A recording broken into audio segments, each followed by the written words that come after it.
I clawed my way up from the very top. Old money, good instincts, simply couldn't stop. My hands are relevant, now focus please. I run the country and the weeds. I tweet at Tuesday, but I buy on Monday morn. Oh, the perks of office, I was practically born to sign the order, watch the ticker climb. It isn't insider trading if the insider's sublime. Oh, it's good to be the king.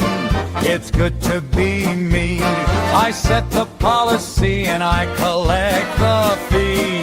Tariffs up on Tuesday, I shorted it on Sunday night. Is it legal? Is it moral, darling? Oh, Joe, you've done it again. Welcome to the Shit Show. My name's Andrea Edwards.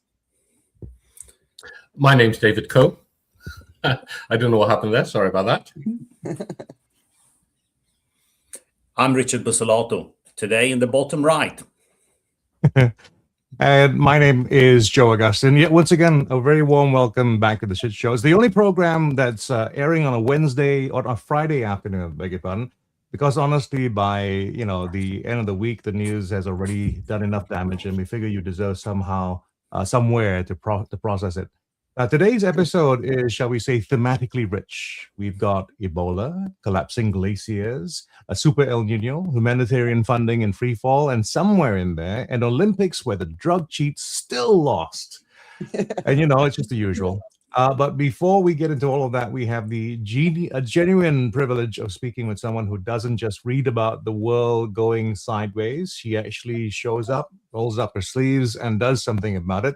She spent nearly 2 decades working on the front lines of humanitarian response, has lived and worked across some of the most complex crises on Earth. And before all of that, plot twist, she sold Coca-Cola, of course, and headhunted executives, which, if you think about it, is an excellent preparation for negotiating in conflict zones.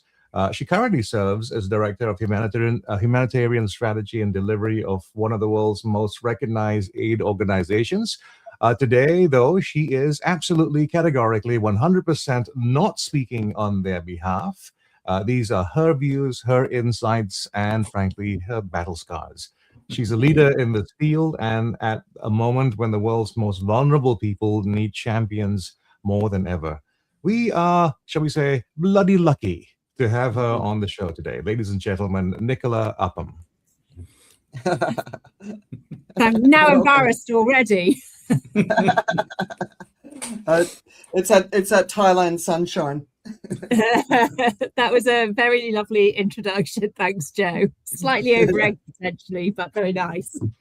No, but we wanted to re-emphasize you're not here to speak on behalf of Save the Children, just more share your experiences and observations of the field. So we wanted to make sure of that. So Nicola's one of my best mates from Thailand. And I remember the first time you sat me down and told me about your work, which ended in lots of tears. And I know it's an amazing field to be working in, but it's not an easy field. So let's start. I'll just give you the chance to talk a little bit more about your background beyond what Joe said, but also, why are you doing it? What really lights you up?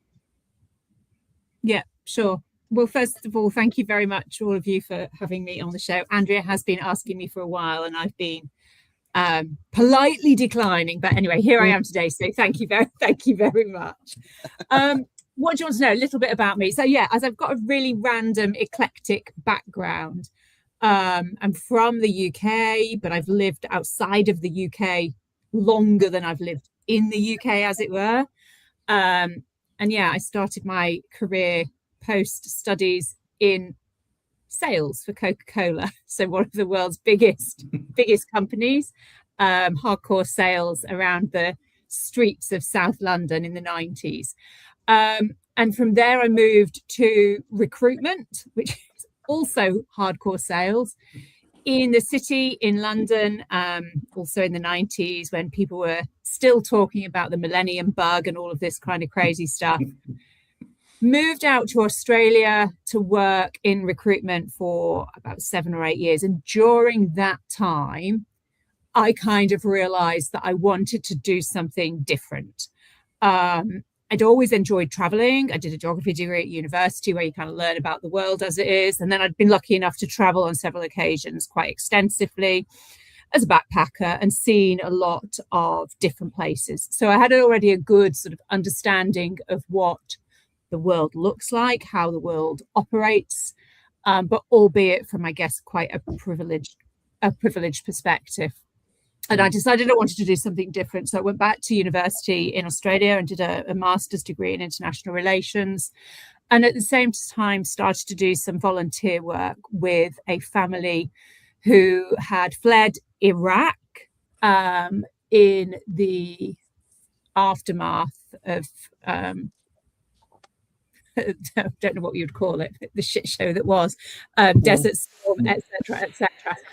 They were from a Christian minority, and so they'd fled and they'd resettled in Australia as refugees. And I used to go around and visit them once a week and talk to them. They had very beginner English, and it was about helping settle that family in Australia, helping them, navigate the complexities of living in a new country, processing the trauma that they had witnessed and experienced in their departure from Iraq. And so that kind of reaffirmed that I did want to do something different, because during that time I was still working in recruitment, which I have to say was a career I still really liked, but it was just that desire to have a change, basically. And so from there I actually became a volunteer with an Australian organisation called Australian Volunteers International, which sends professionals to a variety of countries, predominantly across the Asia Pacific region, on year-long placements. And so I went off to Cambodia, where I worked with a small local charity supporting their operations, so helping them sort of build a stronger operational platform in finance, HR, and that sort of stuff. And from there, I was lucky enough to come across a role with Save the Children, which is who I still work for. And so I moved from the volunteer position to a paid position within Save the Children. And I've pretty much been with Save the Children ever since. So I've worked for them in Cambodia, in Bangladesh.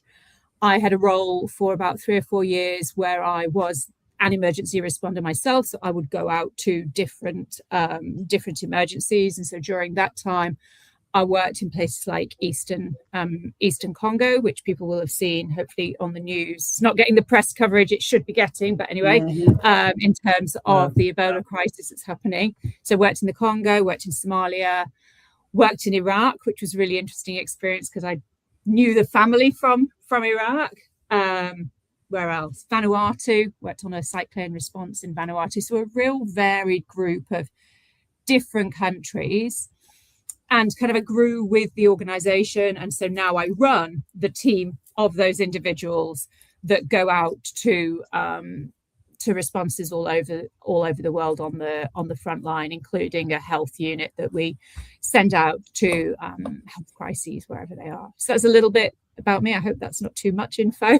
Or too little. Perfect. Yeah, and you forgot to mention that you were in, I think it was Congo, in a refugee camp or a camp when you were pregnant with B, right? Say that bit again. You were pregnant with B. Was it in? I was in Congo? Sierra Leone. Yeah. No, yeah, Sierra right. Leone. Sierra Leone. I went to Sierra Leone in 2012 when I was about 6 months pregnant, and it's one of the worst places in the world to be a mother. It's got terrible infant mortality, so lots and very high percentage of children die under the age of 5.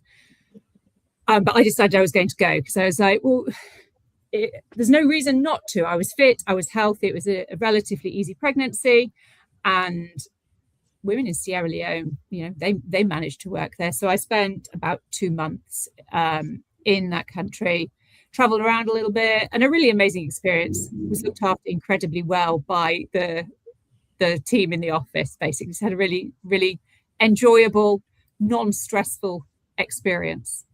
Yeah, no, Came back as a baby. yeah. No, well, as you guys will probably know, that's why admiration is one of my my things for Nicola. I love that, and it's what we certainly bonded over very quickly. But okay, so you've been working in the field for a couple of decades, and we are obviously paying attention to the news around what's going on. With everything that's going on, not just the funding, which we'll talk about separately, has it ever been so bad?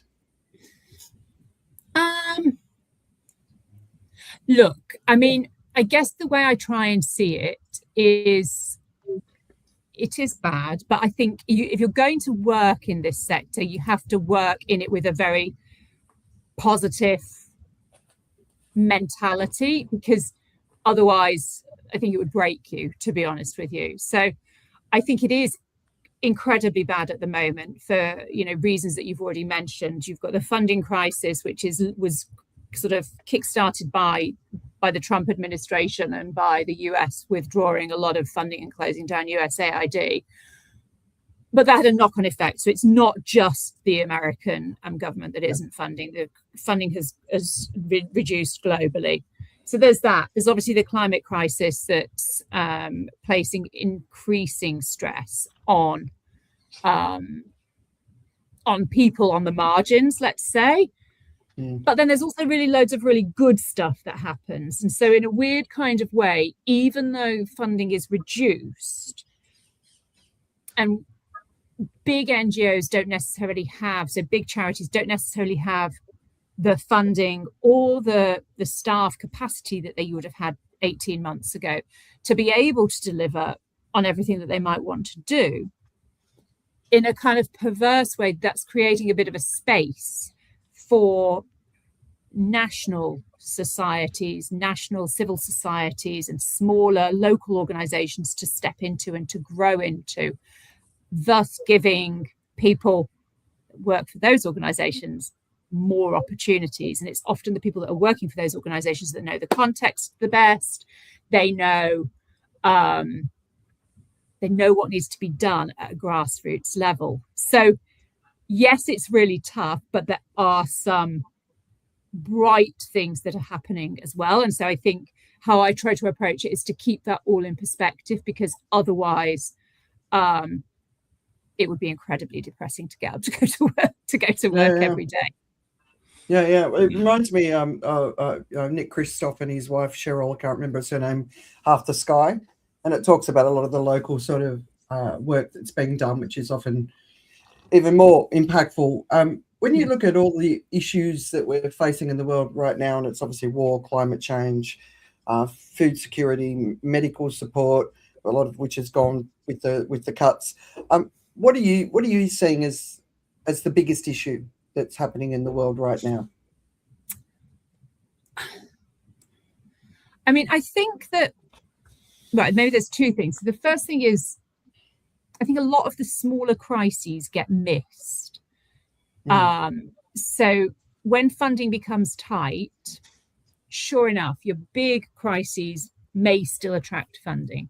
But if we think about countries like Haiti or the Solomon Islands, or, you know, these smaller, you know, Haiti's one of the worst places in the world, the most difficult places in the world to be a child in terms of child, you know, access to education, nutrition, access to healthcare, but we never hear about Haiti on the international news, for example.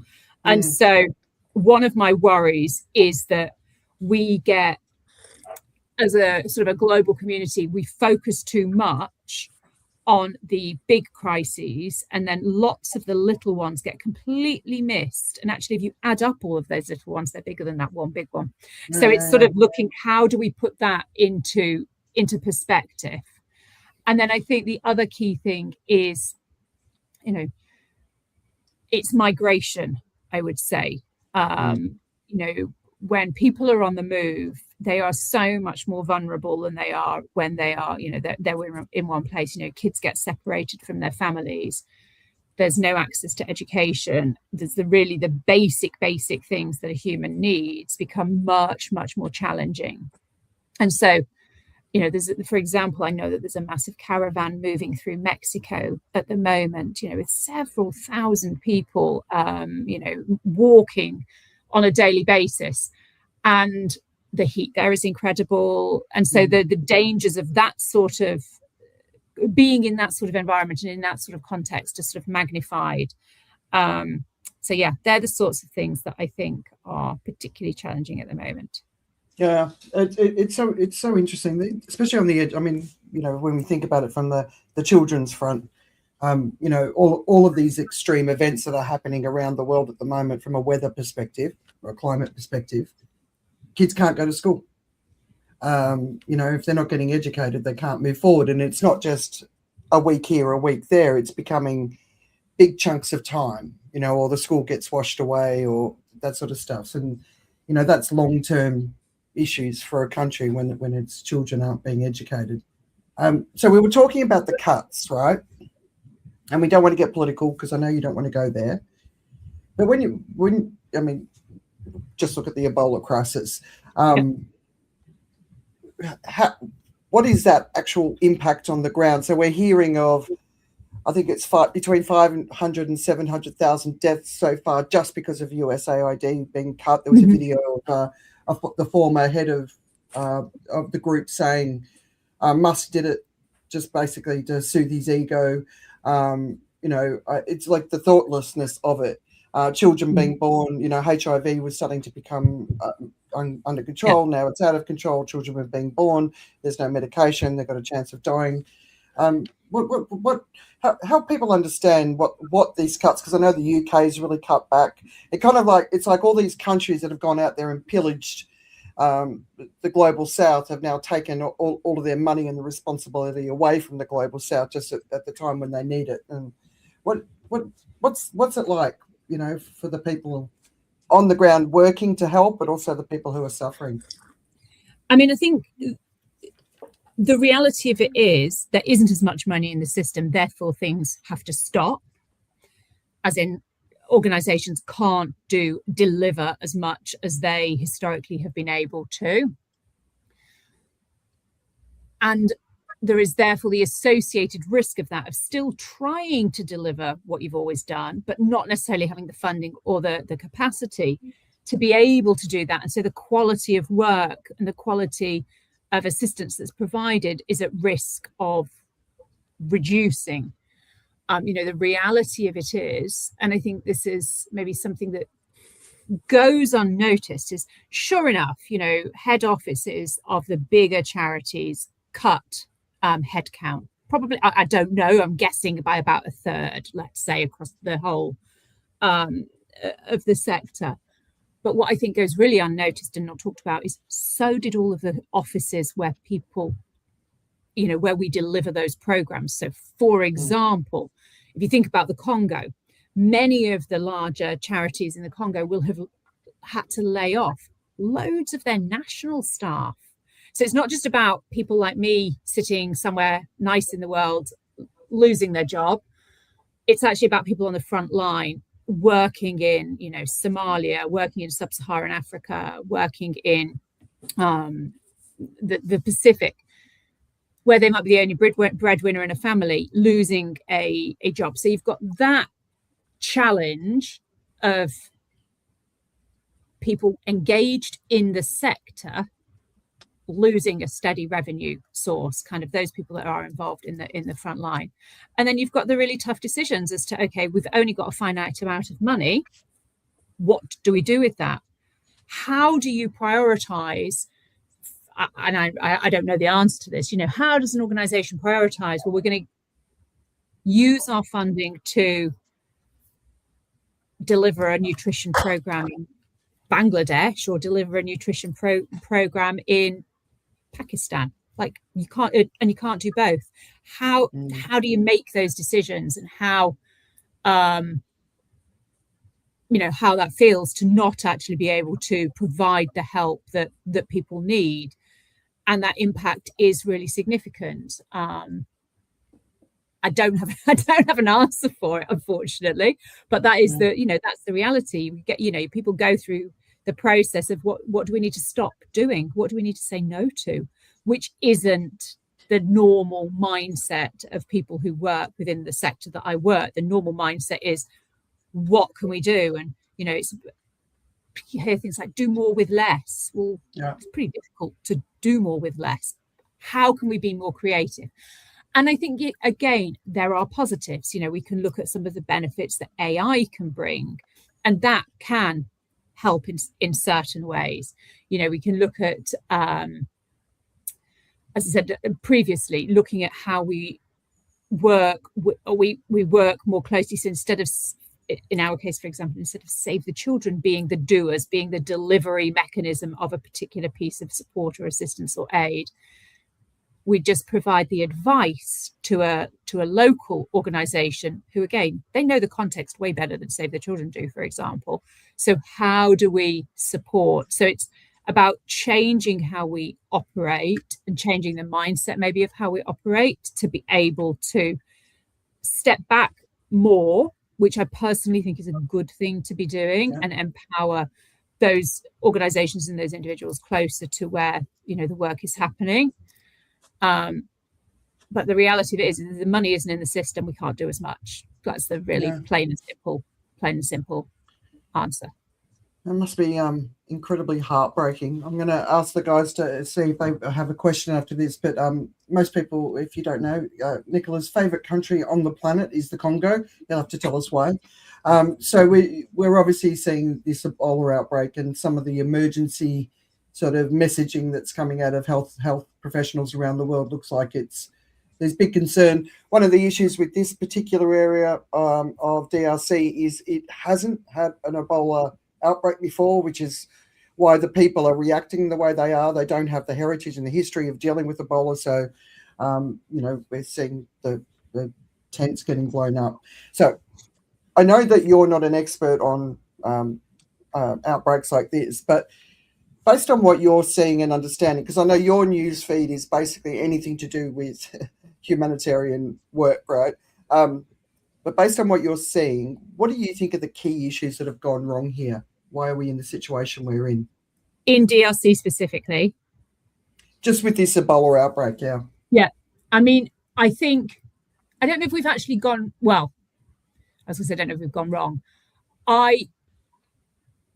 The crisis, the context in the Eastern DRC, which is one of my favourite areas in the whole wide world. It's geographically absolutely stunning. It's a beautiful location. The people are incredibly vibrant, noisy, passionate, fun. The music is amazing. It's heavily populated, so there's people everywhere. It's also one of the most challenging places, I think, anywhere in the world to live. It's continuously violent. There's not really a functioning government. There are there's armed actors, there's guerrillas, there's different groups.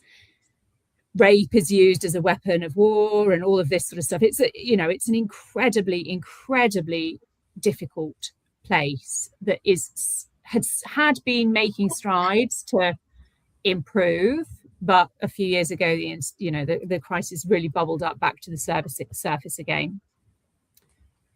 And so in that context, it's already incredibly challenging to deliver healthcare, to deliver education, to make sure kids have got enough, families have got enough food. There's very few job opportunities, etc., etc.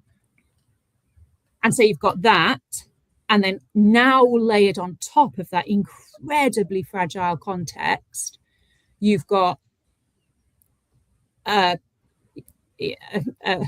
thing like Ebola, which is not necessarily understood incredibly well, not just by people living there, but by us as well.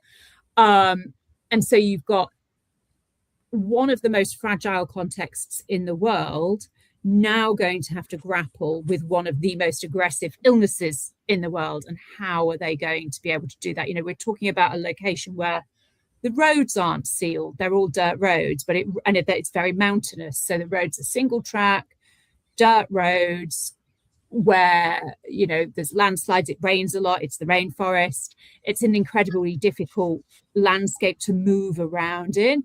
It's also, there's a lot of very strongly held beliefs around health systems and this sort of stuff. There's a lot of traditional health work that happens. And so it's a really challenging environment to deliver any kind of aid, but particularly for something like an epidemic. I don't know if we're even calling it an epidemic at the moment, but something it's growing really fast. There's no vaccine for this strain of Ebola at the moment. And so it's going to be incredibly difficult to contain it, and that's ultimately what it's about. It's about trying to contain it. It's about trying to make sure it doesn't cross borders, and this type of thing, and not even just international borders, but provincial borders within the DRC. But it's a very porous region. People move between countries very, very frequently. Borders have now been closed, and this type of stuff. So it's a perfect storm of what you really don't want to be happening, because it's going to be incredibly difficult to do anything. Stuff has to get moved by air. You can't drive because of insecurity and stuff. It's a highly difficult, complex operating environment. Still remains one of my favorite places in the world. And guys, got any questions so far? Trying to take it all in, to be perfectly honest, and sort of, I was well aware of the funding situation and how much worse it's become. But you're absolutely right that there are spots like Haiti, which I never mentioned. You hear it the first 24 hours when the hurricane is hit, and then it just fades into the background. That's awful. Yeah, and I guess it's got to do with some form of disaster fatigue, bad news fatigue, that people just don't want to hear the same story repeated. Doesn't make it, any less valid, but that's, I think, is the case. Yeah, I saw Joe's ears pick up when AI was mentioned. Joe, do you want to? Are you curious how AI is being used? Not terribly. I mean, it's in every single conversation, basically. I think it just comes up. And I think that, like a lot of things, actually, it really isn't fully embraced and fully utilized in the right direction. We'll come back to it, I'm sure, later when we speak about the Pope's encyclical. What I was actually very much curious about, and this is how the comedian's mind goes about things. I was listening to you, Nicola, describing the circumstances and the situations. And wondering what's wrong with you. You keep going into these places. It's when you described about this thing about having your child there, you actually said, like, the local women seem to cope, and I thought, well, hang on, you just said that the mortality rates were low, so the statistical proof was there that it really wasn't working out for them. But you seem to have that running to the fire kind of mentality. Is it to do with Coca-Cola by any chance? I don't know. I can't remember what it is, but there's something about mercenaries, misfits, and something else. Of the people that work in, I don't know if I fall into the misfit category, that work in the sector. I mean, it's a strange one, because it gives you. I've always been interested in travel, so as I said at the beginning, I've seen lots of the world as a young backpacker through very sort of naive, privileged eyes, and so for me, one of the, in weird kind of ways, benefits of working in this sector is you get to experience and you get to meet people and you get to see places that you never normally would get to see. And so that, I think, that gives you a very different take on how the whole world is, rather than what the world that tourists, backpackers, sort of general population would see. And some of the most incredible people that I've worked with have come from some of the most challenging contexts that I've worked in. And I think that those sorts of things are the positive things that you get to experience. It's clearly it's not a job for everybody. And we've been lucky. I've been lucky. We've had good support mechanisms within the organization that I work for, and also from friends.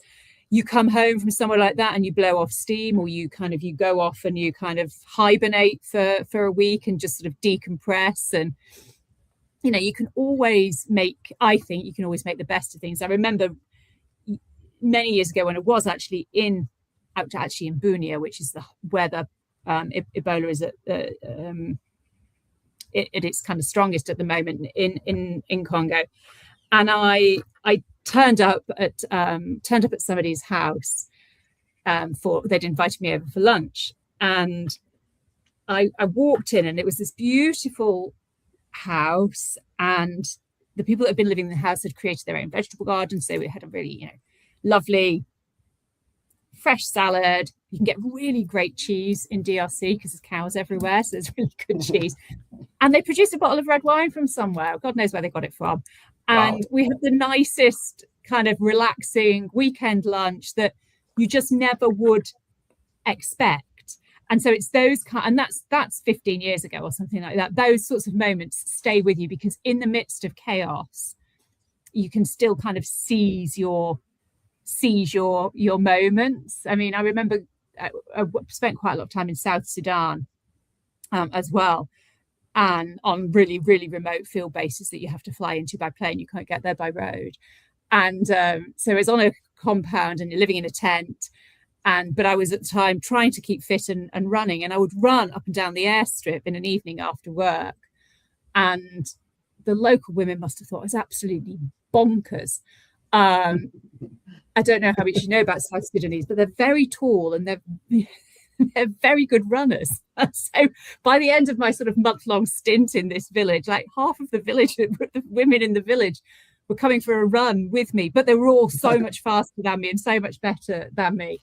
But again, it's a really lasting memory of, working in an incredibly tough place, but still having real moments of doing something really enjoyable. And I think that's how you have to approach it, because otherwise, that's how I have to approach it, because otherwise I think you would go a bit mad. Yeah, great memories. David, I chopped you off earlier. I forgot what I was going to say. Anything else pop up? Yeah, no, I mean, I think, what was it? What was the context? I'm trying to think back, because I got so drawn into what Nicola's just talking about just now. and it connects also with that thing she said about, doing more with less in that way. And I think what she's sort of pointing out is, it's a different level. If I may just bring something along, I'm going to try and look it up a little bit. And it's something which came out in the Pope's encyclica, but away from, kind of the topic itself was talking about. It says, if we focus only on contingencies, we risk letting the succession of emergencies dictate the direction of our path. And I think that's kind of quite relevant to the situation where there are just too many little emergencies, contingencies that we're trying to deal with, that we need to kind of have that sense of where that path actually should be going. And the path may be very difficult. And I think of this as kind of, I've come to really kind of think about ants. As you would, because I actually did spend a lot of time in my teenage years staring at ants in the garden. Were you armed with a magnifying glass at the sun behind you? It started a little bit like that, and I grew a great respect for them as they kind of dodged it. And but the thing is, they have incredible kind of chemical senses, which allows them to understand the direction of where they need to go. So there's this sense of where things are, invisible to us, and we often have that ourselves, that we have this sense that's invisible to us. But what's so special about them is that they are so able to keep persevering towards it. So they go along, and a tiny little crack is a massive ravine to them. And they'll go, they find it, it's too deep to go down, they can't stretch across, they'll go round, and they'll keep along. And so I think that's where being able to have that sense of our path, I think it's really kind of brought up. And what Nicola was saying at the end is, you get these little hints of it along the way, in the little things. Yeah, I think that links it really nicely actually into the next question, which is about the refugee numbers in the world right now. So currently there are 42.5 million refugees in the world, and that's a number that's actually dropped a little bit because mainly because a lot of people went back to Syria. There's 67.8 million internally displaced people, 6.86 million asylum seekers, and 69% of all refugees and people in need of protection come from just 5 countries. So Afghanistan, there's been some very interesting reporting of what's going on in Afghanistan just in the last week. Syria, Venezuela, Ukraine, and South Sudan. So there's an obvious choice there, right? What we need to do. And I know this isn't one of your areas, Nicola, but when you look at estimates of people that will be on the move due to climate change, it's anywhere between 200 million and 1.2 billion people. So 42.5 million people today. That's probably, if you look at those numbers, it's just over 100 million. So it's going to double at a minimum, if not be 1.2 billion, right? And so we're going to talk about extreme heat later, but we're seeing the extreme heat events that are going across Vietnam. I'm sure Rob's having a great time there in the heat. They're talking about Vietnam. I was just asking one of my Filipino friends, Philippines is suffering, but obviously Bangladesh, India, Pakistan, really, really getting hammered at the moment. So when you think of David's analogy about the ants, about preparing for that long term, is there a conversation that's happening? Is there, because I mean, the world's not coping with what we've got at the moment. It's creating so many problems. We've got far right rising because of this, because of refugees and immigration. So what's that conversation like? I'm sure the awareness is there, but what's the conversation like as far as preparation goes? Yeah, sure. So I think this is something, and it's not my area of expertise, because my work is focused on when the shit hits the fan, what do you do? Not the preparedness. But however, what I would say is in the 15 years that I've been in the sector, that has changed a lot. And so big organizations, and maybe I can only speak for large organizations because that's what I know. So I don't know about smaller organizations, but I would anticipate they're probably better at it than the big organizations. Big organizations now generally have teams that look at sort of context analysis and foresight. So thinking about what's going to happen, scenario planning for what's happening. Maybe it could be 4 weeks into the future, or it could be multiple years into the future. And then there's a whole kind of stream of work around anticipatory action. So that's looking at, for example, thinking about El Niño, and climate's not my area either. I make it sound like I've got no area. My area is emergency response across all of the areas.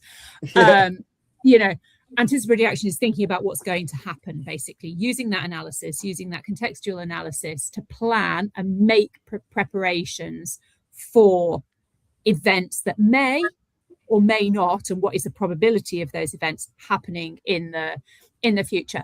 And that can be, for example, if you break that down to something that's happening at a school level, that might be having conversations with kids in Pakistan, and I'm making this up. This is not something that children necessarily does, but I'm imagining you could be having conversations with kids in schools in Pakistan or in India, or in a country that is prone to that really raging summer heat, about what they need to do to stay safe during those periods of time.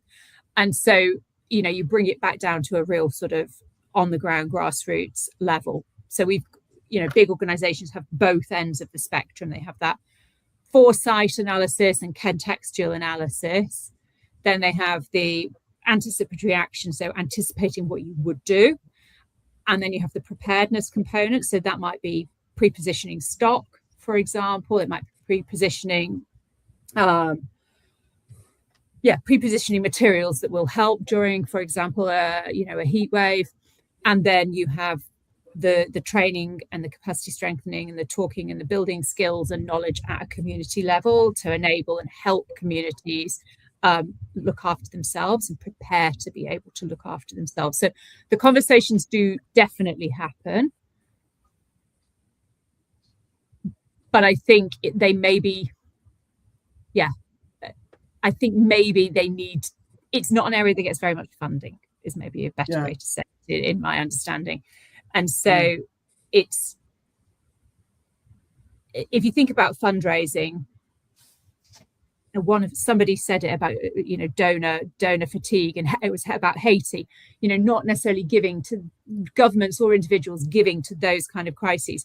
They also don't really want to give necessarily to something that's not happened yet, because what's the agency going to do with that money? However, if we were to invest in the preparedness and early action, then it would be a lot cheaper.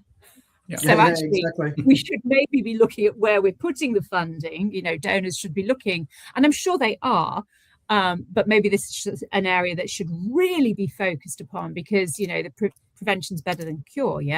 So focus spending money on that sort of preparedness and anticipatory action component, rather than just the delivery when the shit hits the fan. I've had an opportunity to speak to a couple of people working directly with refugees, so the local people on the ground, as well as people from refugee backgrounds, and that preparation for the movement, it's coming, right? So we've got the big Super El Niño, or the Godzilla El Niño, on the way, and we're already. I was seeing the other day that one of the weather agencies are predicting that 2026 could be the hottest year on record, but 2027 is when El Niño is actually supposed to hit. So this year could be the hottest year on record, which sets us up for an even more catastrophic year next year. We're looking at what's going on in India. They're already running out of water. The water's just evaporating. We'll talk about some of the stories that we're reading later, but we're already seeing this crazy heat. There's no preparation for it. The best thing we can ever do for world peace is to keep people where they are. So investing in the infrastructure, even though we're 4 or 5 years into extreme heat and the next 5 years are predicted to see new records hit, there just doesn't. And I know it's not what you guys do, but there seems to be no political will either.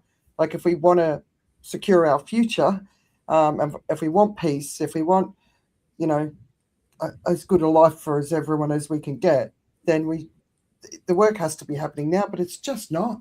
So I suppose the conversations, just maybe behind not the official conversations, the unofficial conversations of, like, come on guys, we've got to do this, even though it's like paying for something that might I think there's a honesty gap.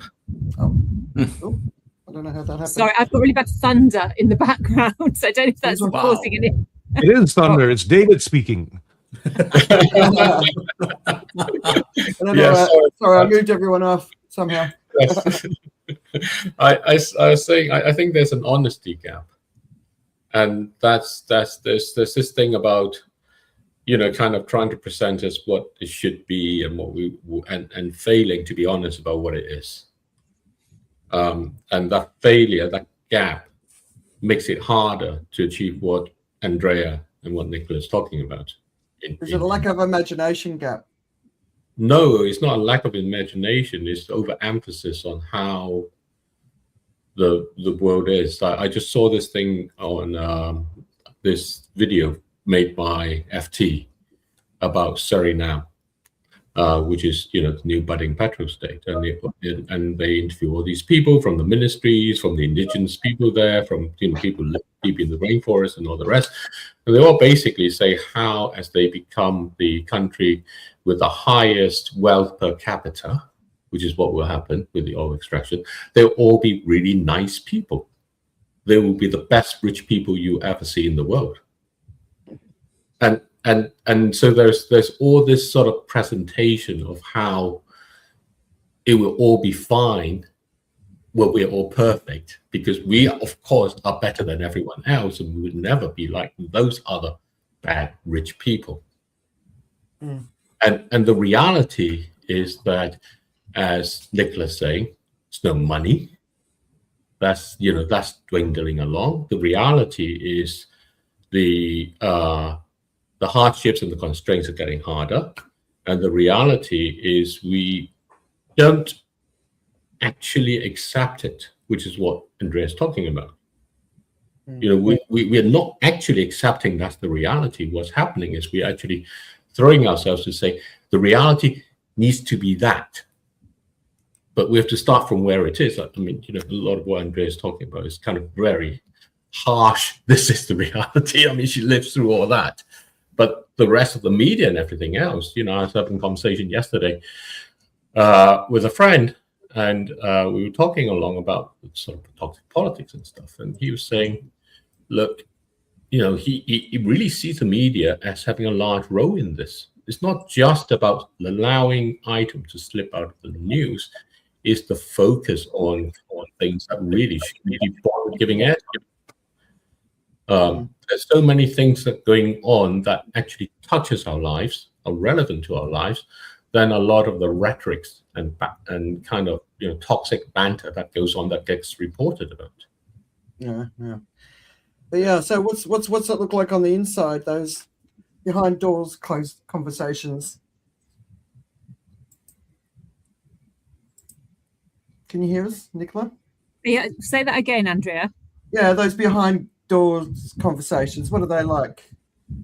I mean, you guys. I don't think anyone's more realistic than people that work in your field. Yeah.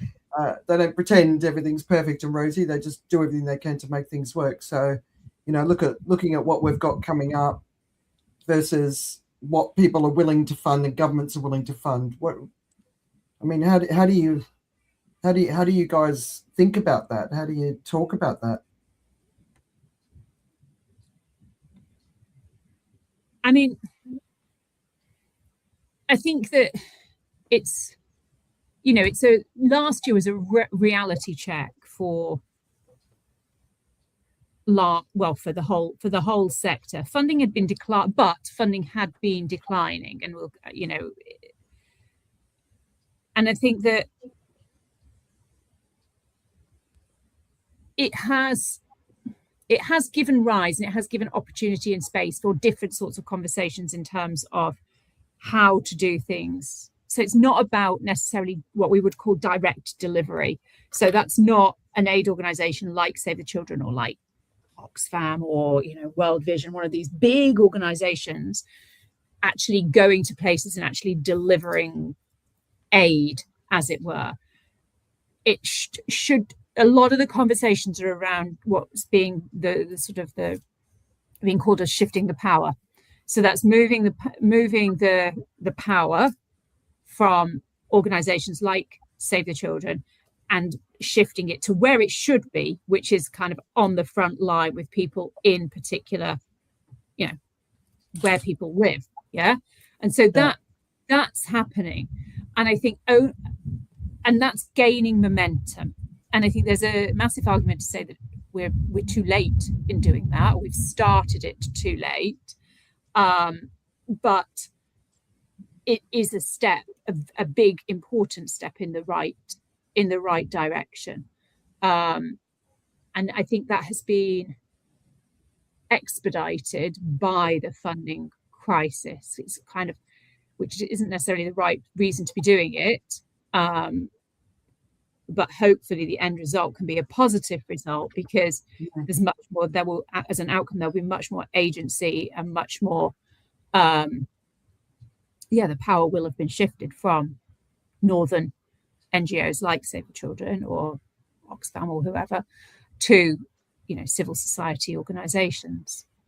Yeah, and so you see that in certain contexts where there are certain contexts in the world where large organizations either find it very difficult to operate or aren't allowed to operate, or there are access issues, so can't operate safely.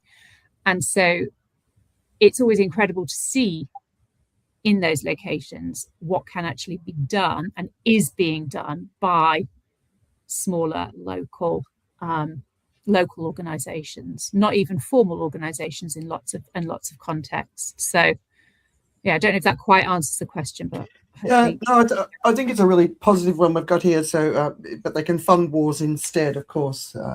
We're always money for wars.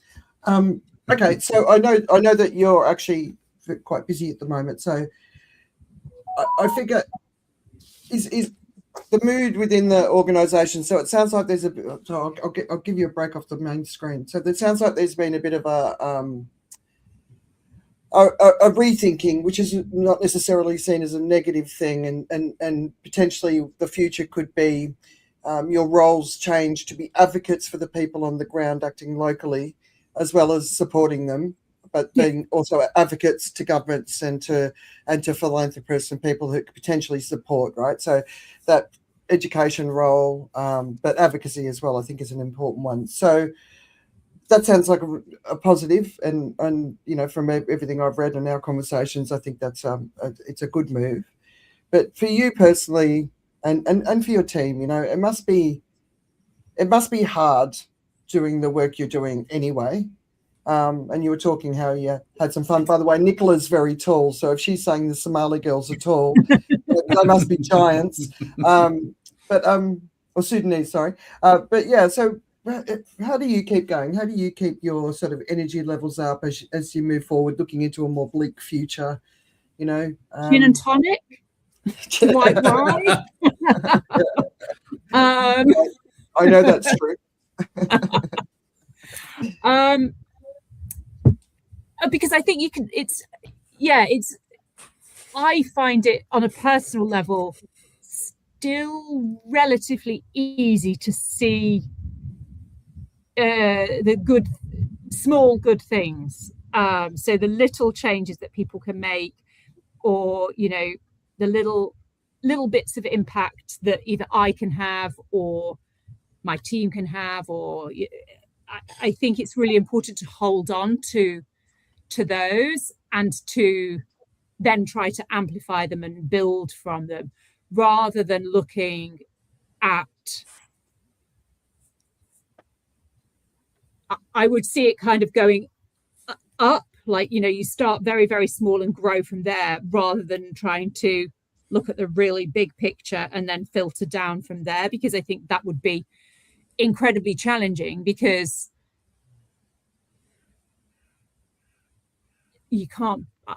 I can't almost comprehend that. I find it much easier on an individual level to look at those, to take the small wins for what they are, and to hold on to those and to move forward from those, rather than looking at the big picture, because I think I would find that incredibly depressing. I know what the big picture is, but it's not where I focus, is maybe the better way to say it. Yeah, right. That makes sense. Guys, any final questions?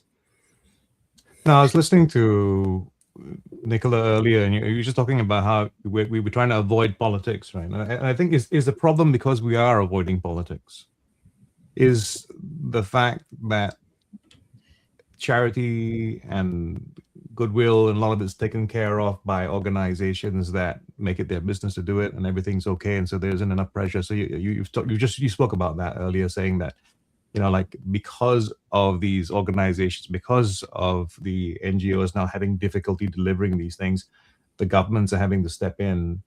Could it be a situation of enabling? I mean, like, all these charities that take care of who government should be taking care of until they can't do it anymore. So is there something there? Because we tend to, it's a difficult situation as well, because your focus is on what you can see, and we usually are more drawn into individual situations, and they're not large general ones. It's very hard to attach ourselves to large, the big picture. Yeah. So I'm just wondering now, is there a need, you think, of modifying the posture on politics, perhaps? I mean, a lot of the work that larger agencies do is working directly with either ministries or departments. So Ministry of Health, Ministry of Education, Ministry of Justice, for example, sort of if we think on that bigger picture, not necessarily in an emergency setting, but in the longer term development and, you know, capacity, building knowledge, building expertise in those different government sectors, but from a non-political standpoint. I mean, you can't take the politics necessarily out of it, because politics is what's creating a lot of these challenges. But I do think that, like, one of the humanitarian principles that large organizations operate on is being impartial and being neutral. And that's how and they're like enshrined in humanitarian law. And that's how I think you have to act. You can't, and you can look at that on a really simplistic term, like you can't just help one side in something, because even though there may be a very clear right and wrong, and I can think of certain instances where we see that very evidently in the world right now, there may be a right and wrong. Andrew knows exactly what I'm talking about. Yes, I do. You can't only help one side, because it's all humanity, and so you have to depoliticize at that level. But I think there's obviously a huge acknowledgement that politics is causing the problem. So I don't have an answer, but from a principled perspective, organizations like the one I work for have to remain, as I said, neutral and impartial, because otherwise we couldn't operate. Basically, you can't take sides. I think really what is sort of saying is, you know, there's party politics and there is the body politic in that way, and this clearly is part of a body politic, and there's no way to avoid that. But party politics is something which doesn't necessarily help. Yeah. Yeah. Yes, everyone's an expert today. We totally agree. All right, Nicola, one final leave us. How can we help humanitarian workers around the world? How can we help you guys be successful? Obviously, if we can afford to donate. I would say if you can afford to donate. If you can't afford to donate, then you can advocate. You know, you can write to governments or participate in rallies or participate in petitions. I couldn't think of the word. I was going to say polls, but that's not the right thing I want to say. Petition, and that sort of, you know, have conversations with your friends, have conversations with your kids around these sorts of issues, not shying away from the difficult conversations, but actually embracing those opportunities. You know, I have work calls when I pick my daughter up. My daughter's 13 now. Pick my daughter up from school, and like yesterday she was in the car while I was driving home, and she was listening to myself and about 6 others have, you know, a very serious conversation about, you know, a critical piece of work that we're looking at as to whether we should go ahead and do something that's very risky or not. And, you know, she's used to that, and she's probably more exposed to those sorts of conversations and that sort of level of intensity than most kids. But that doesn't mean that you can't encourage your kids to watch the news and then have a conversation around, you know, what they've seen on the news. And I think we shy away from a lot of that a lot of the time. And actually having conversations, having those difficult conversations with people and being really open and learning about other people's perspectives, I think would really help. Because the more people that can advocate for marginalized people, the better, basically. And so I think it's, you know, it's not shying away from having those difficult conversations with whoever it might be. And obviously if you can give money, then give money to a reputable agency. Oh, thanks, Darth. Really appreciate you spending the time with us, because I know as always it's busy, but thank you. Really appreciate it. I hope that's been of use and interesting for everyone as well. Thank you. Thank you very much That's all for right. having me. All right. Thank you for coming on. Thank you. Pleasure. Good rest of the show. Cheers now, guys. Thank you. Bye-bye. Bye. All right. Let me bring us back up. There you go. So the one thing I'd also say is don't be one of those people that criticize people working in humanitarian organizations because they get so much money. It tends to be dominated by females, and that argument to me is saying it's not work that's valued. If you get high quality people into those organizations, they can do better quality work. So that's something that really frustrates me when I see those sort of criticisms out there. It shows a level of ignorance that I think we're better than that. But yeah, big takeaways. Should be. Yeah, I mean, lots of them.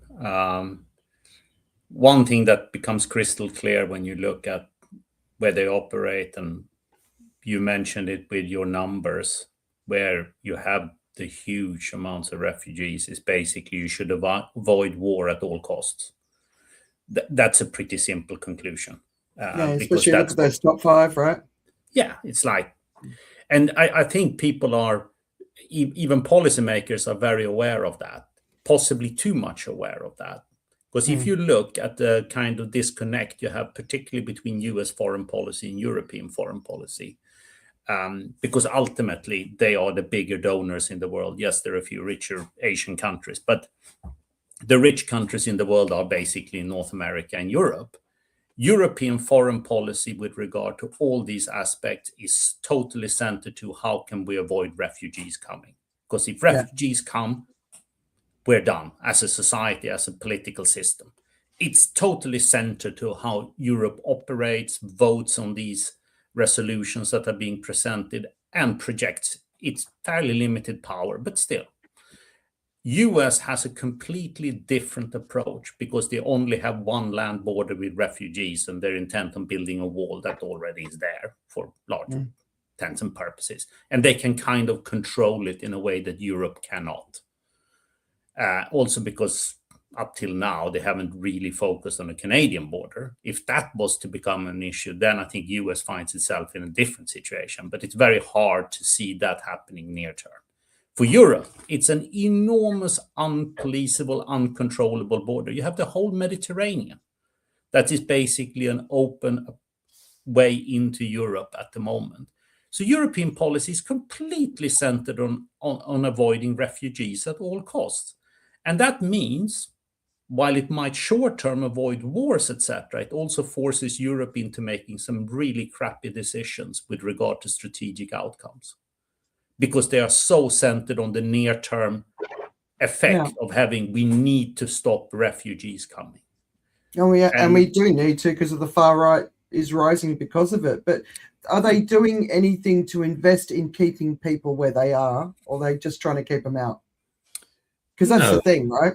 Everybody's trying to keep them out. I mean, this is a whole different scale between, investing to I think the term isn't investing in to keep people where they are. The term should be investing so that people do not feel the need to be able to have to move. I think that's a very different thing. Yes. I think there's definitely a certain degree of trying to keep people where they are, but there's far more spent on just.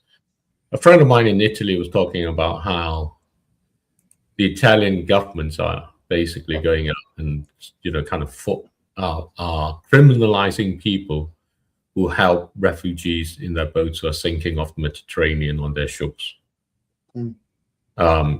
So it's a bit like if you're running a marathon, right? You're coming towards the end, and and you're staggering away, and someone comes along and gives you a hand, then you're disqualified, basically. And you may be the first guy, but now you deem not to have finished the race. And the way that that's being done in this way is literally that you drown. You deem not to finish the race, because if someone comes to help you, then they're criminalized in that way, and that's what's going on. And what I actually see is that when Nicola was talking about this convoy of people moving, the wildebeest. We love what stories about the wildebeest watching this great migration. It's not actually a migration. It's a perpetual cycle of going around looking for a home. It's moving from grass to whatever, driven by the seasons and the weather, in order to go somewhere where there's the next patch in that way. And refugees are turning into that, because everywhere is trying to close their borders and doing that. But they are going to gather more and more, and they're going to be moving, and they're going to be moving together because they will have that sort of security in numbers and all the rest of it. And you're going to have this huge population that's a migrant population. And I don't know, maybe with climate change and everything else, that, you know, people, there have been nomadic populations in the past. We don't think of it that way. You know, we're moving back towards that, and the refugees are somewhat leading in that way. You're not I think it's good to remember. I do think it's good to remember that nobody wants to leave their home. Nobody wants, and that's the thing that I think a lot of people miss. They don't want to be on your border trying to get in. Nobody wants to do that. And some of that ugly sort of rhetoric towards refugees, I don't think it really. I mean, especially because the majority of them are women and children. You know, it's a terrible existence for people. I think of the women living in the camps and the children living in the camps across Europe during those freezing winters. You know, and there's nothing for them. There's nothing for them, and it's just If we're being honest, I mean, let me give you a specific example here. You know, so if we're being honest, so I'm in conversation with some people in Naki Valley. I mean, you know, some people in 1 or 2 kind of thing, right? So this is a 180,000 refugee camp with people from 8 countries in Africa. Is in Uganda. They come from the DRC, what Nicola was talking about. They come all the way from kind of Sudan, Somalia, and all the regions around that you think where people are migrating along. And the aid budget being cut basically means that the services that they've relied on is diminished. But there is actually another problem, which is that the aid budget has become a rentier economy. 180,000 people, but they don't have much of an economy in the sense that it's all been about how you qualify in the way that aid wants to think about as beneficial. And a lot of those are kind of contingencies about how you get people in those situations. It's very directed. I had a conversation before. There's some snippet of conversation about how, you know, the area, there are places where they can farm is far away, is by an hour's walk away, and how, you know, you can't carry things along. And I was saying, well, you know, for me as an Asian, the obvious thing is you just have 5 people of your friends, and you just take turn carrying it. You carry it, you know, kind of like it was like, you know, 5-10 kilometers away. You carry 2 kilometers each, or there's 20 of you or whatever. You carry a kilometer or whatever each, and you pass it on. And you can do that with people, with goods, or whatever it is, and you just charge a certain amount and you share it. But that kind of commerce and entrepreneurship isn't spontaneous. It's not that they're not able to, it's because there is that sort of thing about the fact that, you know, but they will talk to you about how they train people into entrepreneurship in terms of monitoring, in terms of measuring performance KPIs and those sort of things, which is completely different mentality in that way. And, you know, how the SDGs and these are the things that we promote. But you go to anywhere in Asia, fuck the SDGs. Yeah, exactly. Survival. Yeah, I'm going to do what I can to make my life better. Yeah, I'm chopping down the forest because we need firewood, rather, you know, it's... And there's an element where you actually need that kind of sense, and to connect that sense into how you and your neighbors are together. Yeah.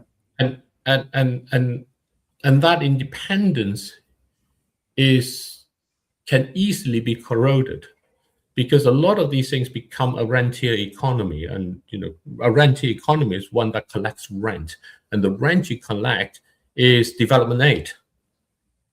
Yeah.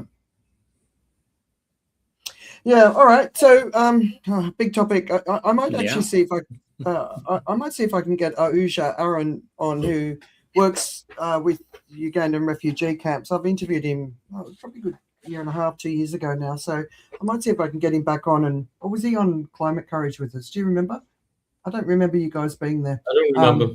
No. Yeah, and he was Doesn't ring a talking bell. about, really talking about it from the perspective, Uganda is one of the most welcoming countries in the world for refugees, and it's incredible what they're doing. And now, of course, you've got the border closed now with DRC, and so it's it's pretty challenging. So I just want to mention a couple of articles or news stories that made me smile and get your reactions to them. So the first Joe mentioned in the introduction was they held the first sorry, I can't remember what it was called, the Enhanced Olympics, right? So Enhanced Games. Enhanced Games, sorry. And it's backed by Peter Thiel, the ultimate nerd who's apparently in Argentina talking about the Antichrist, and another fellow billionaire biohacker, Christian Angermayer. I haven't come across him, I'm sure you have. And so the idea is you could take stimulants, growth hormones, and peptides. And honestly, so I used to do bodybuilding, and steroids were becoming part of the story, right? And have you heard that men shrink and women grow from steroids? And you know what I'm talking about? Do I need to be specific? Right. No. So all I'm picturing is there's a lot of really, really horny women and a lot of really, really terrified guys at this game. But anyway, what I just laughed about was there was one possible record. Yeah, well, the only people that kind of achieved anything significant were not taking any substances, so they were clean. But there was a Greek athlete who beat an Australian swimmer's record, 50-meter freestyle, by a mere 0.07 seconds. And they were taking supplements, but they were also wearing a swimming suit that was banned back like at the beginning of this century. So I just thought it was really funny. Ferrari launched its new electric vehicle, and honestly, I'm surprised by the reaction to it. But anyway, its share price dropped by 6%, which basically means $3 billion in market capitalization. And if you haven't seen it yet, pay attention to India's new cockroach party. So I saw an interview with the founder. He's studying in the US. And it's basically the Chief Justice basically called young people cockroaches and parasites of society. So this kid launched the Cockroach Junta Party. He's in the US. He can't go to India. It's been called a terrorist organization, but I think I've been speaking to a lot of my Indian friends about what's going on over there from a nationalism perspective. And I don't know, I think it's kind of cool that the young people in India are starting to stand up and speak up. So no matter what we do, we're not moving into times of peace and prosperity and calm and happiness and joy. We're in times of turmoil, right? So, David? I think it should be added that in India, a large portion, in fact, the majority of young people who are unemployed are graduates. Yeah. So it's 40. Just by memory, it's 40% kids age 15 to 25, and then 25 to 40, it's like 20-something, 25%. So if you think of the Great Depression, that was between 20 and 30% unemployment. So these are massive, massive numbers. And the point is that they are graduates. Yeah, exactly. Graduates who are the unemployed. So you have landed your family with massive debt. Yeah. And there's no opportunity, and the doors are closing. You need to go elsewhere, right? Yeah. So, David, well, we've got you here as our most devout Catholic, I'm presuming. Yes. Am I right? Yes, certainly amongst this crowd. Magnifica Humanitas. So yes. The Pope released it this week. It's gotten a lot of attention. I know you're still reading it. I haven't read it yet. I was sort of going to try and do it on Sunday. What are your thoughts? I think certainly the first thing I mentioned earlier is this thing. I'm just trying to look it up again so that I can read it out again. Is this comment? Oops. Joe, I'm going to get you to read out Gandalf's line. I put it in the show notes for you. Yes. Get ready for your Gandalf voice. Yes. It's this thing first about, if we focus only on contingencies, risk letting the successive emergencies dictate the direction of our path. Yeah. And I think that sums up basically what it's trying to bring out, because everybody's worried about AI in terms of what this may do for this, what it may do for that. And what he's saying is that we need to clarify what genuinely is part of our path as humans. You know, our response is not our response to AI. Our response is our response to what it means for us to be humans. Yeah. And I think that's the essence of what the encyclica is about. So I think that's the start. And I think the way he does that, in fact, is he takes two analogies from the Bible, both in the Old Testament, kind of at the time when, you know, and the first one's right at the beginning, Tower of Babel. Many people heard about that. And the Tower of Babel was a situation where, as the Pope describes in that, where people got together and they thought, let's build a tower up to the heavens. And let's all work together. Let's have, you know, we can work together. We can build one language, one culture, one center, and so on. And his comment was, this is human hubris in the absence of God. And obviously, being a pope, he's going to put in that context. Yeah. And that context, perhaps in a secular fashion, is simply understood as saying that if we have a purpose in our lives, that purpose comes from something outside and greater in that way.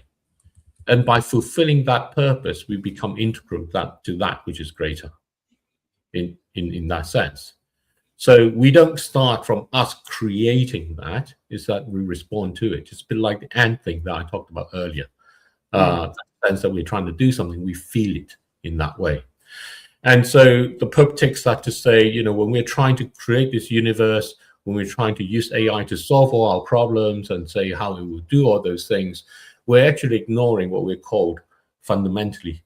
That's what it means to be human, what it means to have that connections and dignity of humanity in that way.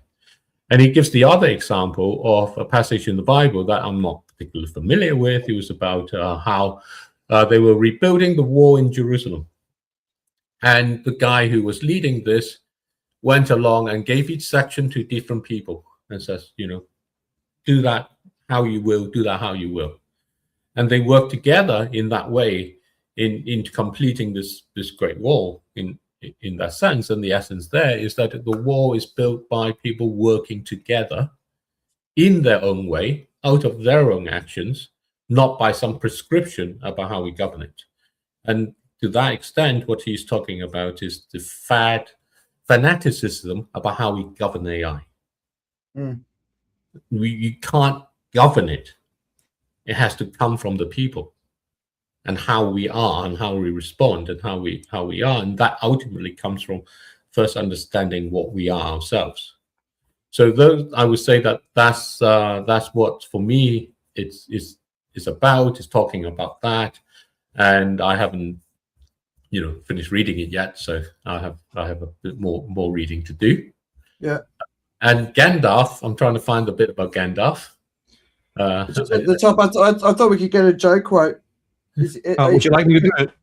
Yeah, of course. Before I get to Gandalf, though, I was just thinking about the whole Tower of Babel thing, because the Tower of Babel was referenced, and unfortunately for me, I saw the other side of it, because, you know, if you think about the story of the Tower of Babel, what came out of it is supposed to be what was great about the world too, as in like the many languages. You know, if you look at the whole thing as software, it was really a new program that was run to create all kinds of different languages so that they wouldn't be the kind of communication that would happen anyway. But that's, again, like the comedian's mind in me. But would you like to have Gandalf's quote from the whole thing? Sure. Okay, I'll do my best. Here we go. It is not our part to master all the tides of the world, but to do what it is in us for the succor of those years wherein we are set, uprooting the evil in the fields that we know, so that those who live after may have clean earth to till. Nice. I knew you Impressive. could do it. Yeah. I shall speak this way for the rest of the show. you got to the mouth as well. I found it. I haven't had a chance to read it, but I've been reading a lot of people's takes on it, and one of the most interesting takes, and I can include it here as a link, was it wasn't conclusive. It encouraged us to think, and that it's left the door open to thought rather than being sort of. It didn't offer all the answers. It didn't even try to offer all the answers. It just asked the questions. Sort of. You were talking about the Tower of Babel, and that's AI as a pivotal challenge. But he's saying technology is not neutral. Private power is dangerous, and we're hearing all about the tech oligarchy and all that sort of stuff. And human dignity is non-negotiable. That's sort of at the sort of core of it. So, and then you look at what's going on around the US in particular, around the AI data centers, and we'll move on to that. But I don't know. I liked that aspect to it, that it's asking the questions that need to be asked right now. Richard, did you have a chance to have any thoughts on it? I always have thoughts. It's an important document because it's produced by serious people expressing, pretty serious views. It highlights something we have often spoken about here on the show, and it's like when a crisis hits and people come under pressure, the natural response is to look after your own. And it's very much a key message in the report. You are going to see domestication of energy production on a scale we've never seen before in the name of energy security. Just like countries will refuse to export food, refusal to export energy could come next, because ultimately your government in a democracy has been elected by your people, not other nations' people. It highlights a couple of trends we are well aware of. There is a massive electrification story driven largely by AI and data centers because they are hungry for energy, particularly electricity. And most of it are happening in the solar space, but everything is seeing a boom. So on the face of it, these numbers are actually telling a very compelling story of shift towards renewables. It's just that we don't stop using the other stuff. We just use more. So Yeah, while exactly. the proportion of renewables is going up, the absolute consumption of fossil fuels is not dropping. You see a lot of countries that are in precarious energy situation switch to coal usage because it's relatively simple, particularly if you have the stuff yourself. It's valid for large parts of Asia and to some extent Germany, which has huge coal deposits and are using it. You're postponing the decommissioning of coal-fired plants. You are using more gas-fired plants than ever before because it's a simple way to convert to electricity, and you can actually build those plants fairly close to where you have the real energy demand. A company like GE, who was basically bankrupt 5-6 years ago, is now booming because it's one of two producers in the world of gas-fired turbines. It's a virtual oligopoly, and they're one of the two major players. And it's extremely profitable here because your clients are not nearly as price sensitive as they were going into COVID when GE was facing all sorts of hurdles in this space. We are switching back to nuclear when we can. Now, lead times on nukes are huge. When you put a shovel in the ground till you get electricity in the home, it's like 10 years in most countries, and China can probably do it in 5-6, but it's not happening overnight. So those lead times are very, very long. And you have the added complications with obviously storing the residual used fuel rods, and the fact that you actually, when you run a nuke, you need some other components like huge access to fresh water to cool the reactors, which is not that easy. So if you think that you have a NIMBY syndrome on wind farms, wait for the next nuke to pop up, because you're only going to build them in very few locations. So yeah, it's a very, very sober report about countries becoming more inward looking, protecting their own citizens, and they're doing it basically by labeling the whole area energy security. And I'd like to, which report are you talking about? Are you talking about the IEA report? Yeah. I have to add, they're not protecting their citizens. They are protecting the technology industry.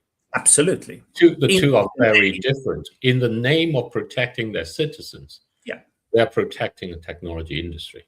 Absolutely. So I just want to qualify that part there. And as for kind of the renewables don't come without fossil fuels.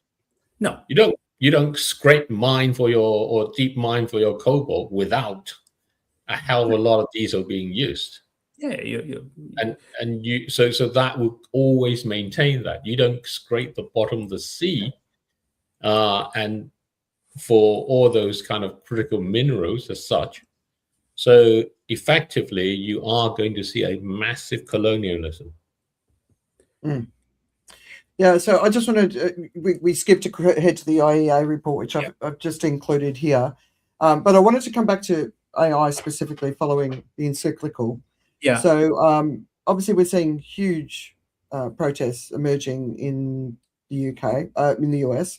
Yeah. What concerns me is there's a lot of this stuff going on in other countries where people might not necessarily have the power to protest. But US law enforcement warns of anti-tech extremism. So it's kind of like adding Antifa, right? But basically AI hatred is growing and it's having a massive impact. And what's the name? The lady that Julia Roberts played, Ellen, in that movie. Erin Brockovich.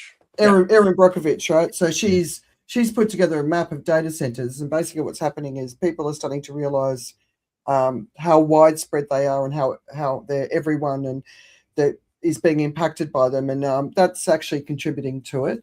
But the other thing that really sort of stuck with me this week, and I mean, Joe, you can talk about this or something else, is I first saw it as a social media post where Microsoft basically is, by the end of this month, will be getting rid of Claude Code, which everyone's raving about, because the bills are just running up. Uber CEO is basically talking about it. It's called token maxing, where it's actually starting to cost more to use AI than it is to actually hire people. So for me personally, using AI, right, when I'm building something substantial, it's very quick how the money that it goes into the background, it adds up very, very quickly. And if you're just on DeepSeek or ChatGPT just asking questions, you're not going to see this. But if you're actually doing something a lot more complicated, it really, the money racks up fast. So I'm not surprised to see this. But Joe, I mean, the energy is rising. We've got the Pope talking about it, and we've got businesses talking about it. We've got law enforcement, talking about it. What's your take of what's been going on? Just butting in 1 sec. This is super important, and people do not realize it in full. Is that while the bills are piling up for the people that are extensive users of AI, it's still super cheap, right? Because you are not pushing over all the costs on the consumer yet, because you are still in the process of basically hooking people on the drug. So the guys that are building out the data centers, the models, they are still bleeding money in the space because they are effectively subsidizing your use. Yeah. And that's a scary thought, right?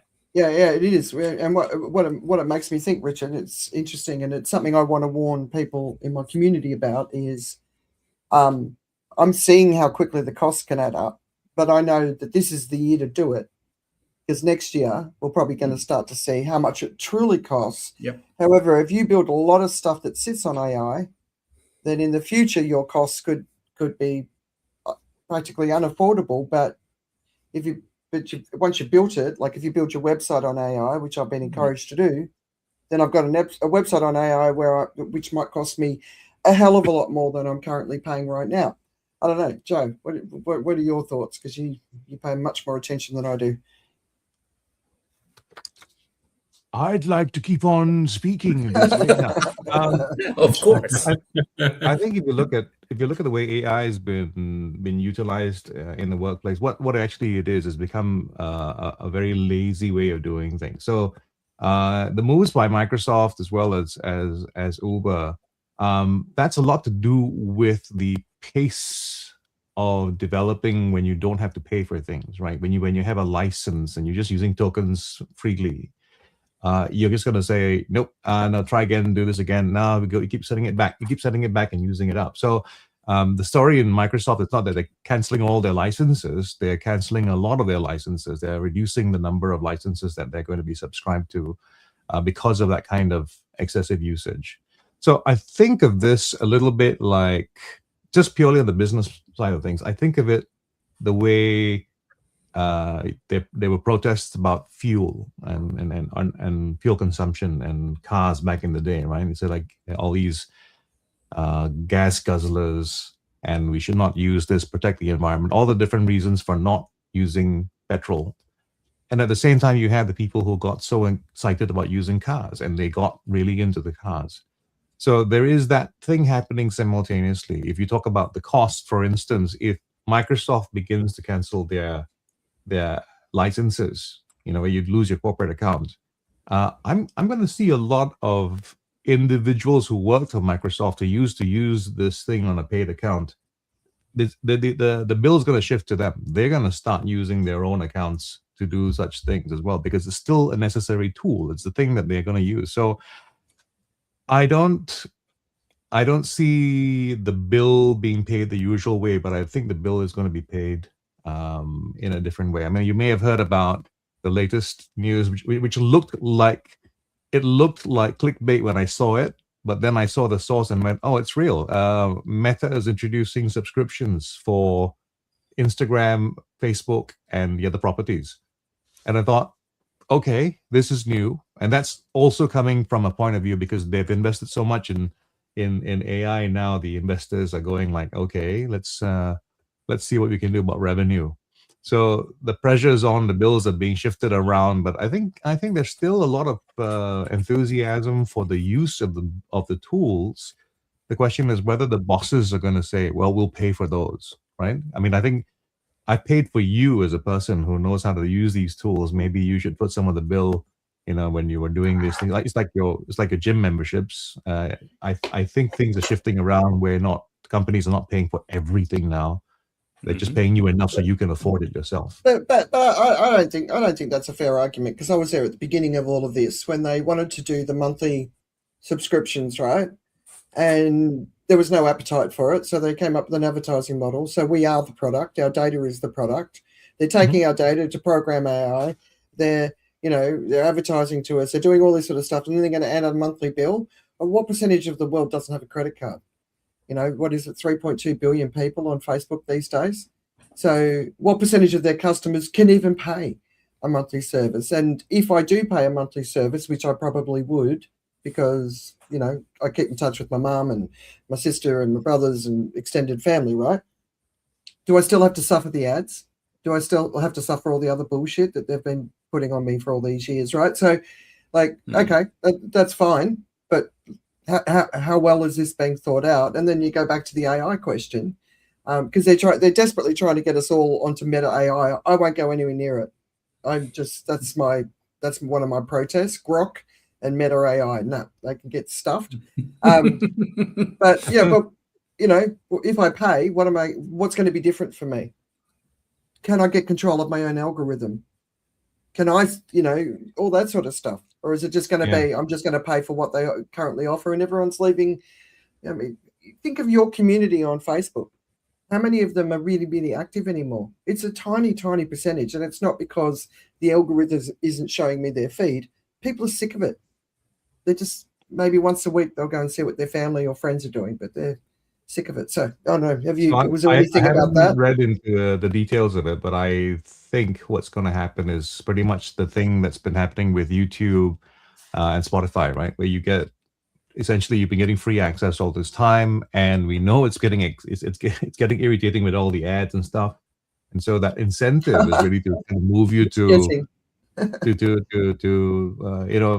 a paid subscription. So you're paying for not getting the ads. And I think that's kind of it's a hybrid way of solving the revenue crisis that they're having right now. Because I think I don't know. I haven't been on Facebook very much. I'm not sure what the ad situation is. But I've been on YouTube. YouTube's pretty busy with ads if you're not using any kind of filters to prevent them from showing up.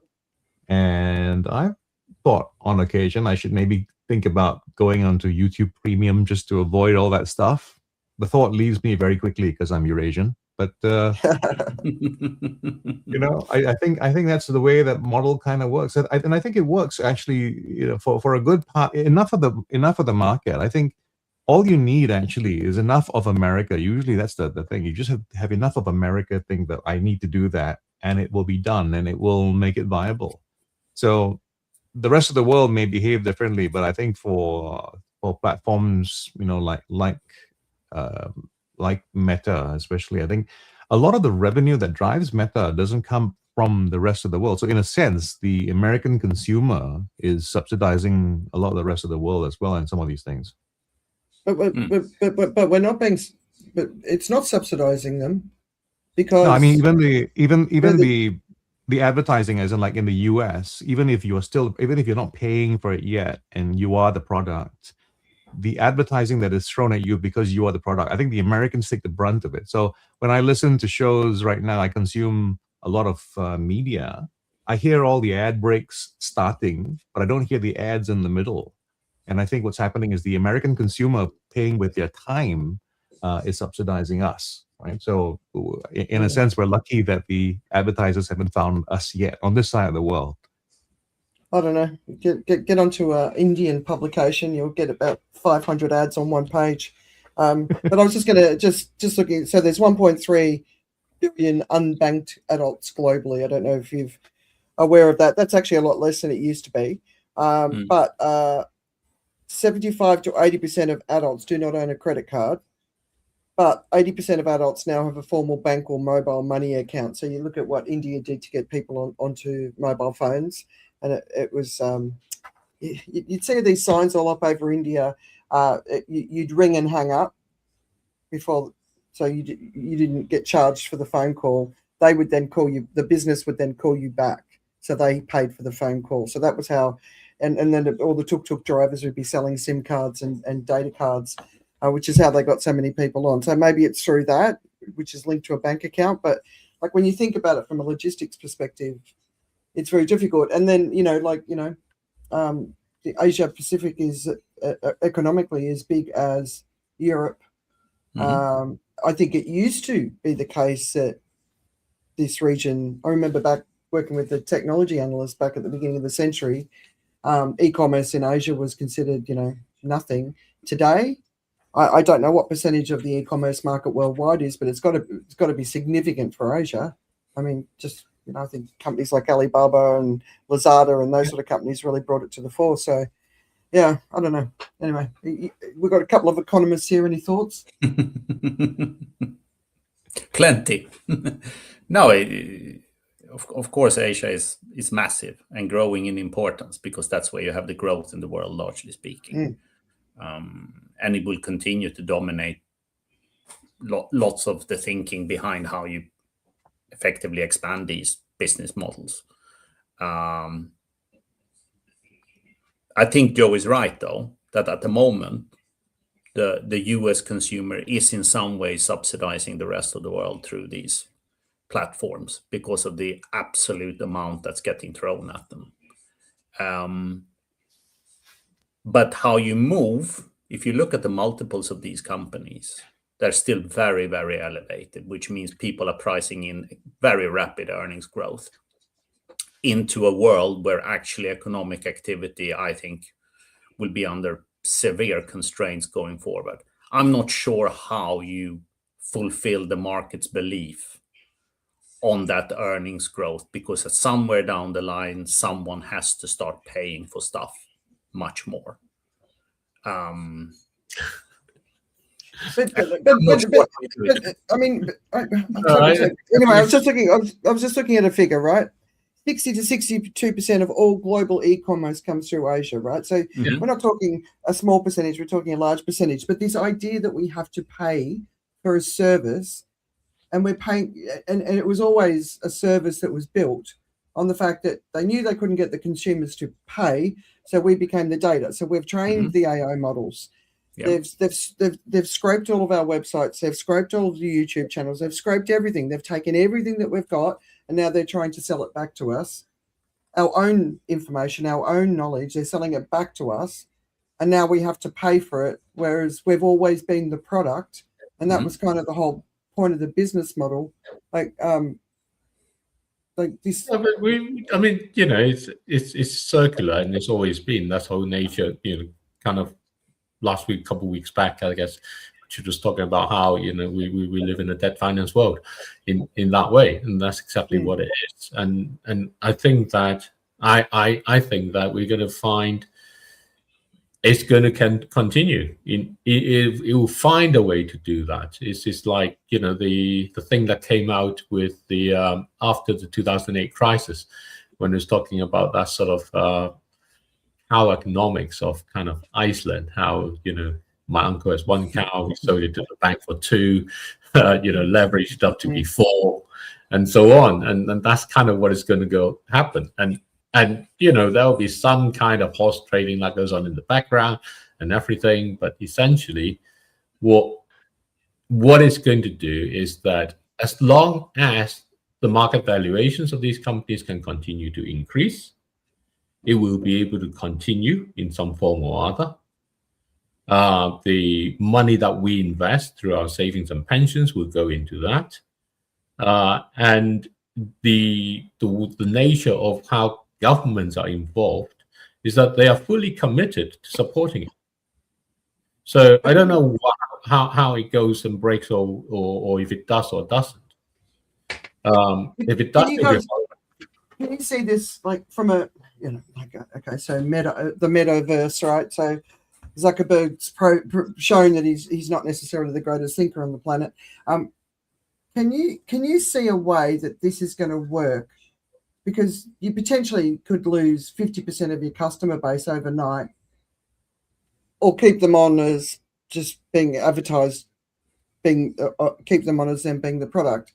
But you know, based on how people are feeling about the tech bros at the moment, that's not how it works. Because it's like X, Twitter. You know, kind of put the charge on it, and you know, I don't know where it is or whatever it is, right?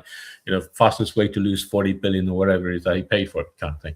But the point about it is that you can always create some other product. You can always go along and engineer some other thing to market and sell and launch in that way. You know, you can always go into the equivalent of the SpaceX or whatever that people will buy into, and that elevates it along in that way. That's how this works along. It's not that we look at it as one product and we say, oh, this product isn't sustainable, but the whole cycle is not one product. It is a fantasy that we can keep inventing different layers of. Right. And because it's a fantasy that we can keep inventing different layers of, we can continue. The one thing that will threaten it is literally kind of the threat multiplier of climate change, because that makes it physically hard for people to be able to afford, you know, to be able to even use it. You know, we talk about building up the power grids, we talk about building all those things.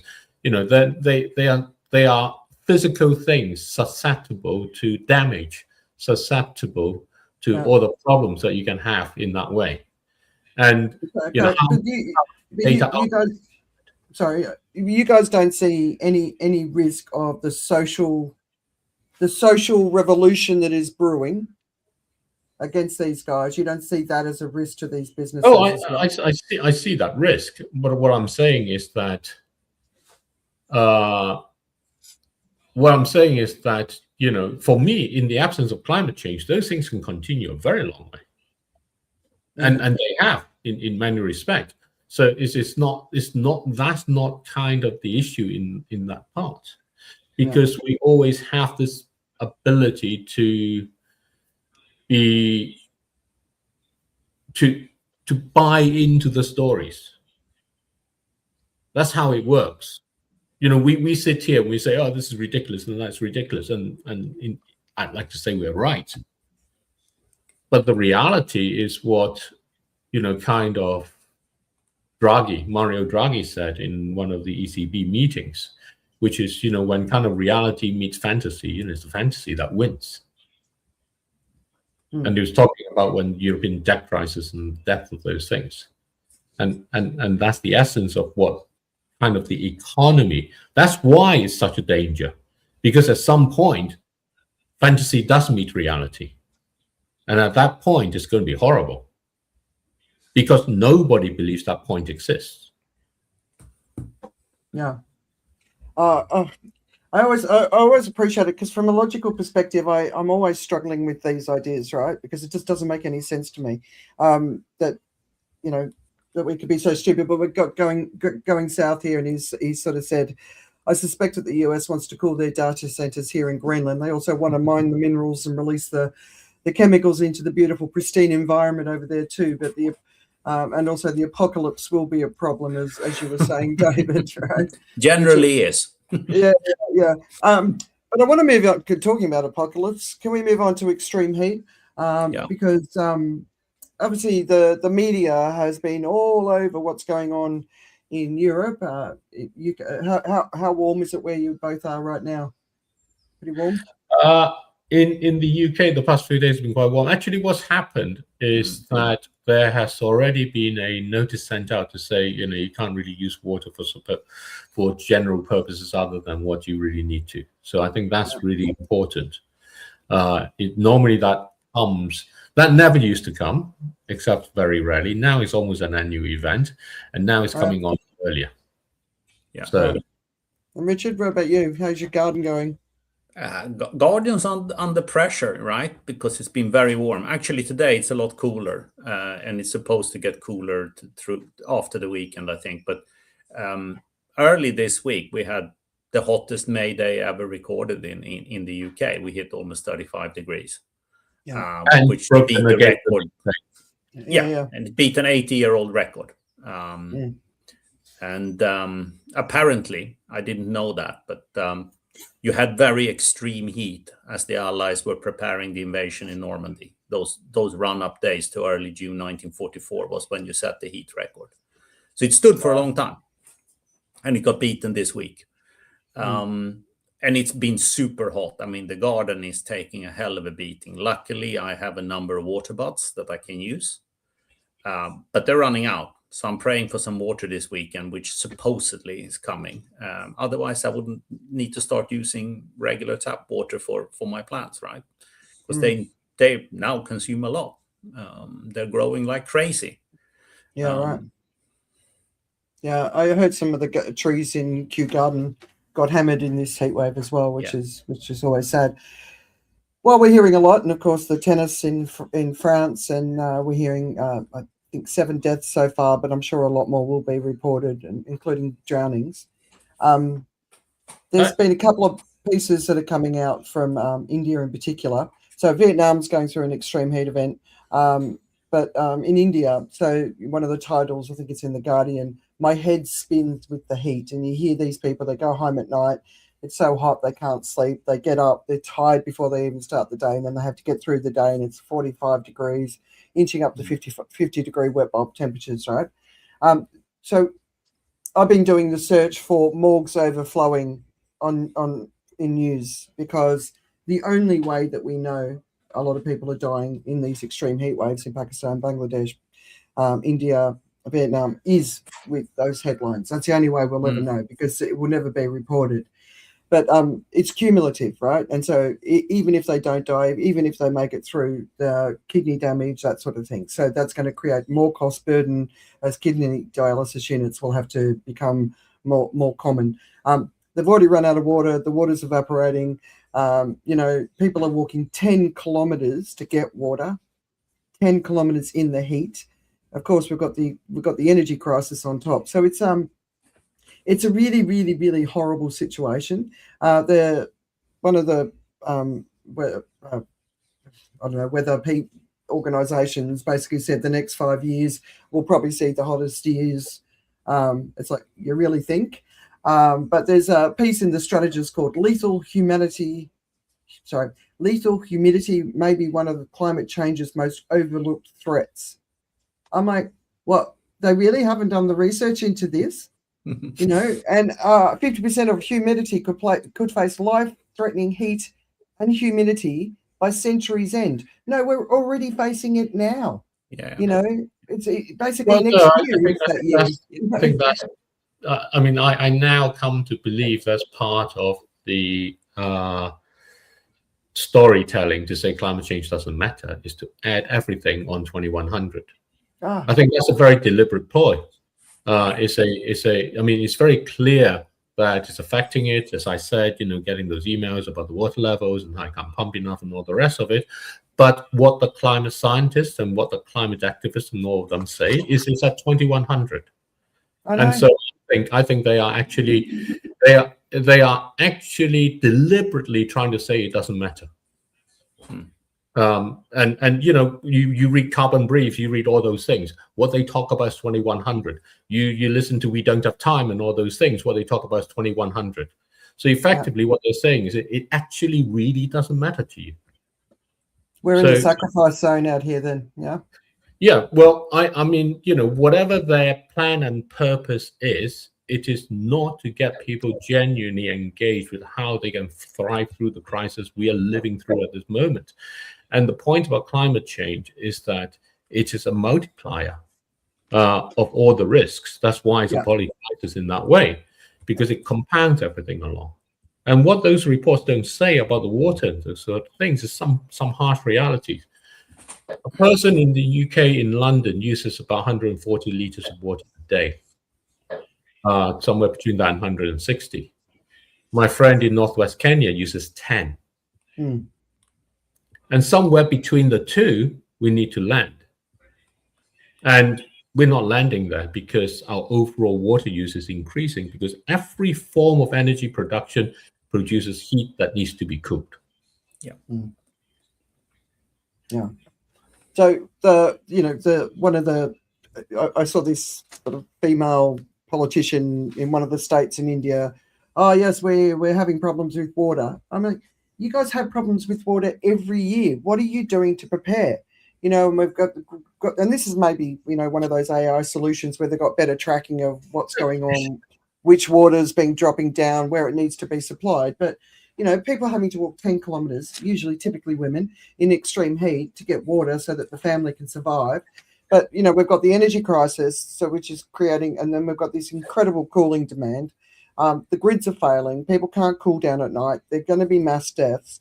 But it's not just that. It's also crop failures. And there, you know, the mangoes in India, don't expect them to be on your supermarket shelves once the current batch run out, because there's been a massive crop failure there. You know, there's no preparation for this, and it really drives me nuts because, you know, the people who are suffering the most are always the poorest, but they're also the people who grow the food, serve society. They're the people that deliver things to your door. 90% of Indians are basically in the gig economy. They're day workers. There's no backup. There's no care. You know, the majority of business owners do not do the right thing. I was reading a Bangladeshi garment worker story. You know, 70% of the exports out of Bangladesh come through the garment factories, right? Because of the energy crisis, they're also going through an extreme heat event, and so there's these women slumping over their sewing machines because it's too hot, and there's not even a fan, right? And these poor women are suffering, and I just So for me, this is an extreme heat event, and it's going to be worse next year. You know, and that's the thing. It's going to be much worse. And one of the things, so two things along, not to kind of hold back from moving forward in that way. One is when Richard and I wrote our book, The Unsustainable Truth, we the starting chapter was about the California water system.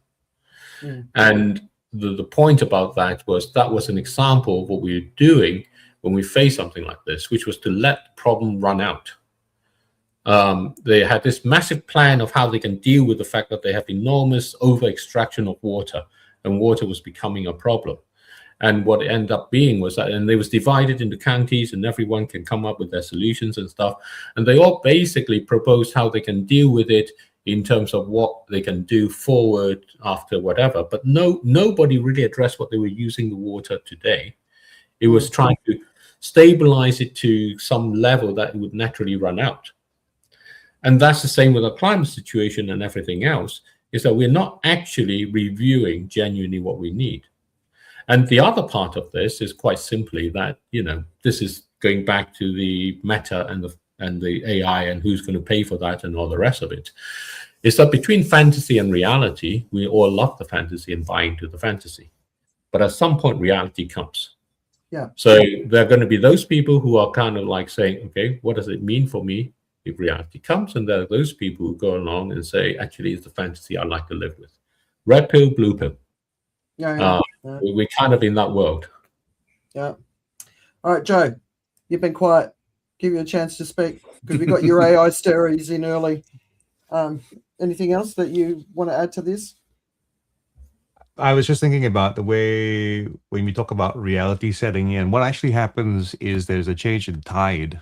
And unfortunately for us, it's that we're not just in for reality setting in, where we're actually going to fantasy in the negative side. So people are going to react worse than what it really is. So we're going to end up with a shock which is worse than what it deserves. So that's the nature of markets, right? I mean, right now, as we do this show, I have a chart that's running up and down as well. I recognize that this chart's always going to move because there's an imbalance between where it's supposed to go. There's the fantasy is running both ways, and ultimately, what happens is when the fuel for the story, as David is talking about, runs out in terms of propelling it upwards. Unfortunately, there is still lots of fuel for it to come down because there are a lot of people who are betting on things not doing well, and they're pretty sure of it, and they're losing their shirt right now as the market rising up against them.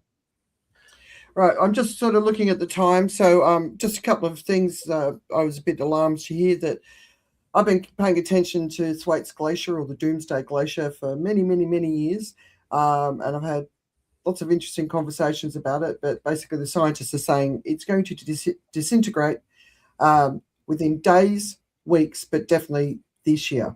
This is one of those ones where the fantasy could go the other way. Australia is suing 3M for 1.4 billion over PFAS, which is forever chemicals pollution, contamination, which I was happy about. And in Indonesia, they have these glaciers, which are called the Eternity Glaciers. And I think it's such a beautiful name for glaciers. Anyway, they're gone. Sorry about that. I won't make it nice. The Iran war, let's see what happens there. And there's a lot of other things going on. A measles outbreak in Bangladesh has killed more than 500 children, which I find really frustrating. You've had a young girl get raped in the UK, and the boys were let free, which has caused the appropriate level of disgust. And then China saw more than 90 people die in a coal explosion. So lots going on. It's all good fun.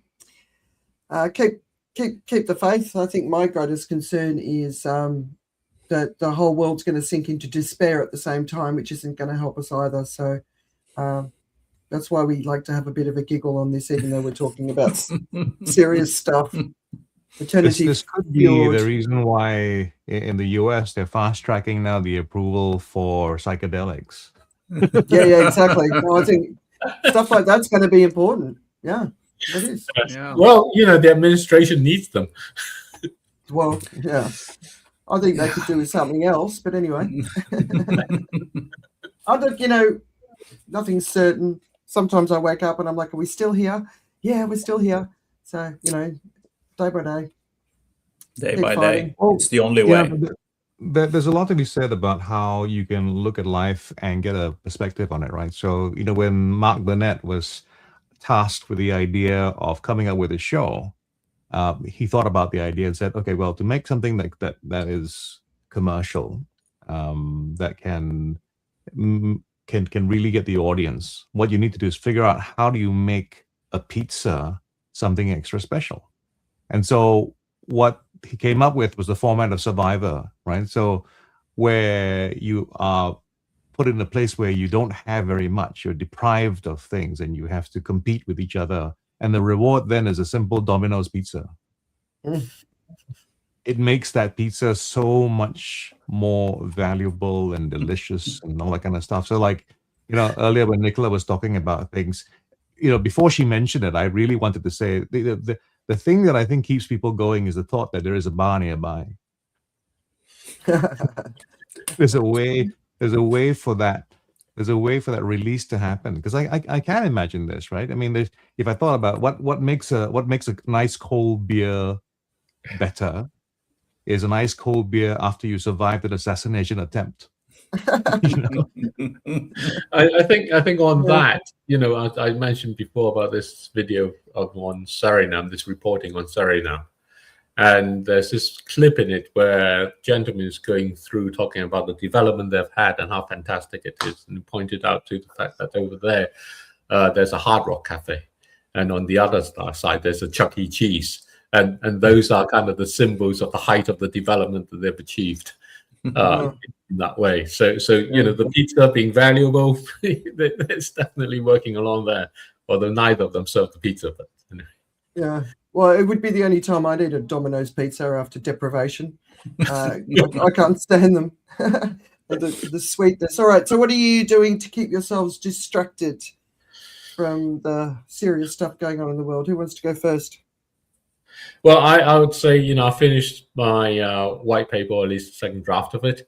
And so it's again, we did this thing together, Richard and Andrea. That's how we met with It's For You. And this is kind of carrying that forward, It's For You. And so that's what I've been about. And it's been really kind of very much like what Nicola is talking about. How do you, as a local entity or individual, whatever it is, help yourself thrive and go forward with that. Leave the agendas out and those sort of things, and then connect that with what I've talked before about Thrive Coins and what I've talked about before of how, you can use what you are to connect with people through events that I call We're Always Glad You Came. I think what I realized about it from after reading the Pope's encyclica about this is that these are events where you use what you are and what you do, not to promote it, but to listen, to engage and listen. Because when you do that, you know how to take that on rightly to the next step. And that's quite different. That's a different realization. I think that's the point that the Pope was making. Which is the difference in that sense between the fragmentation of the Tower of Babel, which created all these different things. But the point is that was a fragmentation where people didn't listen to each other. And that's the essential difference. Well, this AI data center revolution that's happening in the US, one of the things that is positive is it's bringing people together that are from very, very different political backgrounds. Yep. I mean, it could be the greatest thing. Yes. Just that. So, well, we need a crisis to bring us together in some sense. Yeah. And if that's what it takes, right. Yeah. Oh, well, you'll have to send us the draft. Yes, I will. Yeah. I'm going through the spelling. Horrible spelling. Sorry about it. How can you be a horrible speller today? Everything gets done for you. Oh, I'm not using any of those things. Yeah, good for you. Yeah. All right, Richard. Yeah, but his neighbor keeps complaining about the sound of a typewriter. The quill is scratching on the paper. So, shocking. Richard, maybe it's time to put some tropical fruit and veg in the garden. I have planted avocado. We'll see how that goes. That takes a long time, experiment. It takes a long time, but it's a little bit of an experiment. So yeah, I'll tell you one of the best things to grow. It grows fast. It produces fruit fast. Is papaya. Really? Oh my God, it's amazing. I put some papaya seeds into a pot. I think they're coming out. I think that's. And you'll find papayas growing in the neighborhood. Yeah. Putting it on the list. Papaya. We're going to try that. Learn to do a good salad. They're amazing, really amazing. Wow, did not know that. Then recommended is to rewatch the Sergio Leone trilogy with Blondie, Clint Eastwood from the 60s. My God, they're good, those movies. So I'm taking it all the way to the conclusion with The Good, the Bad, the Ugly. And it's a phenomenal movie. I used to love Clint Eastwood, but he's such a pig of a man now. I can't watch anything he does. You have to give him a bit of leeway. The dude is in his 90s. Come on. I know, but you know, it's like supporting Elon Musk when he, you know, when you find out all these people are dying, you're kind of like, yeah. The whole trilogy is so good, and it's basically done with a shoestring budget. And it's the simple storytelling, right? And the finale of the build up and the finale in The Good, the Bad, the Ugly is sensational. So Love Sergio is one of those. Sergio. Yeah, I used to like the one. Leone. What was the one he used to do with the monkey? Clint Eastwood. Jim. That's the 70s bit, isn't it? Yeah. I vaguely remember it. If Going South's a true fan, he'll know. All right, Jay. Well, I like to consume my media in large binges, and right now what I'm doing is I'm going down the QI valley. So QI, that series, it's in the UK. I think it's BBC. I kind of enjoy it. It's a panel show, and it's just a bunch of smart, clever, funny people having conversations about history, usually, and nature and stuff like that. Who's your host at the moment? Be a very, very fun show. Who's your host? Who's your host? The host is Sandy Thwaites. She's a diminutive lady from Denmark who has a pretty good, clean, fast sense of humor, and she took over from Stephen Fry. So there's a kind of pedigree that goes on for the host of the show. It's a different kind of show. It's I think for most of the other shows that are on the air in the UK panel shows, there's usually a much greater degree of innuendo happening there. There's a little bit more of wordplay going on this particular show, and the panelists are pretty good at keeping each other in check as well, as in, like, you know, they'll go for the pun but they get punished. Yeah, right. Nice. Anytime Stephen Fry pops up, so he's doing some pretty interesting work. He's got his own YouTube channel, but it's always about language and culture and art and stuff. If he ever pops up, he's always worth a look. I watched Ladies First. Have you guys heard of it? Sacha Baron Cohen. It's his newest movie with Rosamund. I can't remember her name. Anyway, so basically he hits his head, wakes up to a world where women are in charge and men are delicate accessories, including you can get a testicle bra from Victoria's Secret. Oh, I saw that. Yeah. I watched it with I think Lex was watching it. Yeah, Jax is not interested in watching anything with us. Yeah. And he was like, you could see him. So it's Burger Queen. Like all the ads are like a hunky guy on the side of a bus, and you can sort of see at the beginning when he didn't know what it was about, whereas I did. He was kind of like, whoa, what's going on? And I actually want to watch it again because there were so many stories in the background that you missed by staying in the actual show. But I really recommend it. It's a really it's just a good twist, right?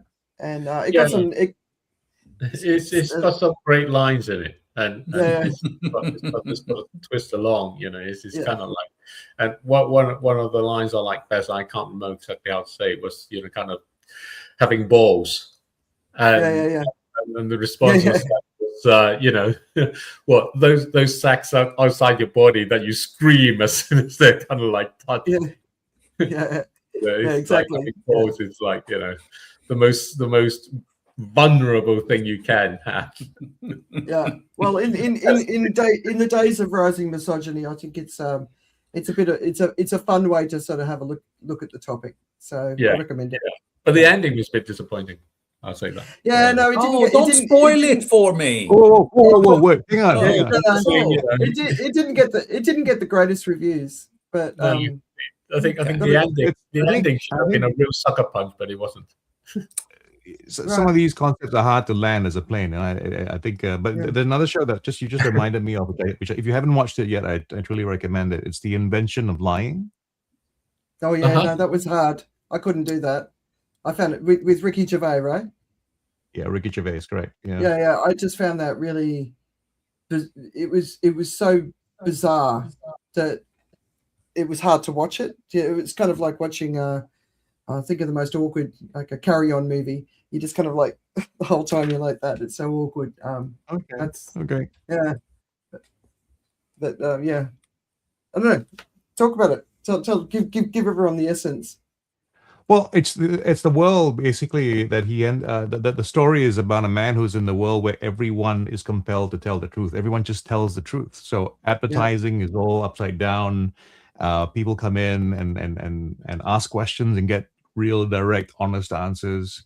It is, in a sense, it's the PC person's worst nightmare. It's every single nice lie you want to tell isn't told at all. So it's like it's just absolute stuff. Like how are you today? Oh, I'm really feeling quite. I'm actually regretting meeting you right now. But there's no. Or you look fat. No nice things involved. Yeah. It's. And of course, there's the whole thing about before we. I won't spoil it for you, but I mean, it starts off in a world where there is no religion as well. But it's something that is considered in the movie as well. But go catch it. I think if you go in with the right frame of mind, perhaps the right beverage. It'll work. There's no membership of the shit show. It's just come and join us every week. It's been great to have your comments. I don't know how to say your name, so I'm gonna Siak. So that's Nico. Is it Nico? I think it's Nico. Oh, there he is. Okay, I can see the photo now. All right, so we're. On films, just to throw one last one in, there was one called Yesterday, which was made in 2019, which is absolutely fantastic. In the frame of kind of the invention of lying type thing. This was a world that forgot the Beatles. It's very funny. Yeah. Very, very funny. It's really great. So if you get a chance, Yesterday, the world that forgot the Beatles. Yeah, I remember watching that. I want to watch Missing Figures and Alan Brockovich again. That's I think I'm going to do this weekend, as long as Steve agrees. Right. So on Wednesday, going south, we're launching the free open air Eco Film Festival on our podcast. Cool. Oh, fantastic. That's in Greenland. So he's one of the Extinction Rebellion co-founders in Europe. That's my understanding. So yes, it means we talk in. Okay, got you. All right. Great weekend, everyone. Thanks for everyone who joined us in the chat. And have a good weekend, and we'll see you next week after some more shenanigans. Always. Yes. And I'd love to connect with the guy on Going South if there is any kind of interest. So reach out, please, and I'll share my draft white paper. What we can do. Yeah. So go with Gaia. Yeah. That's his message. All right. See you guys.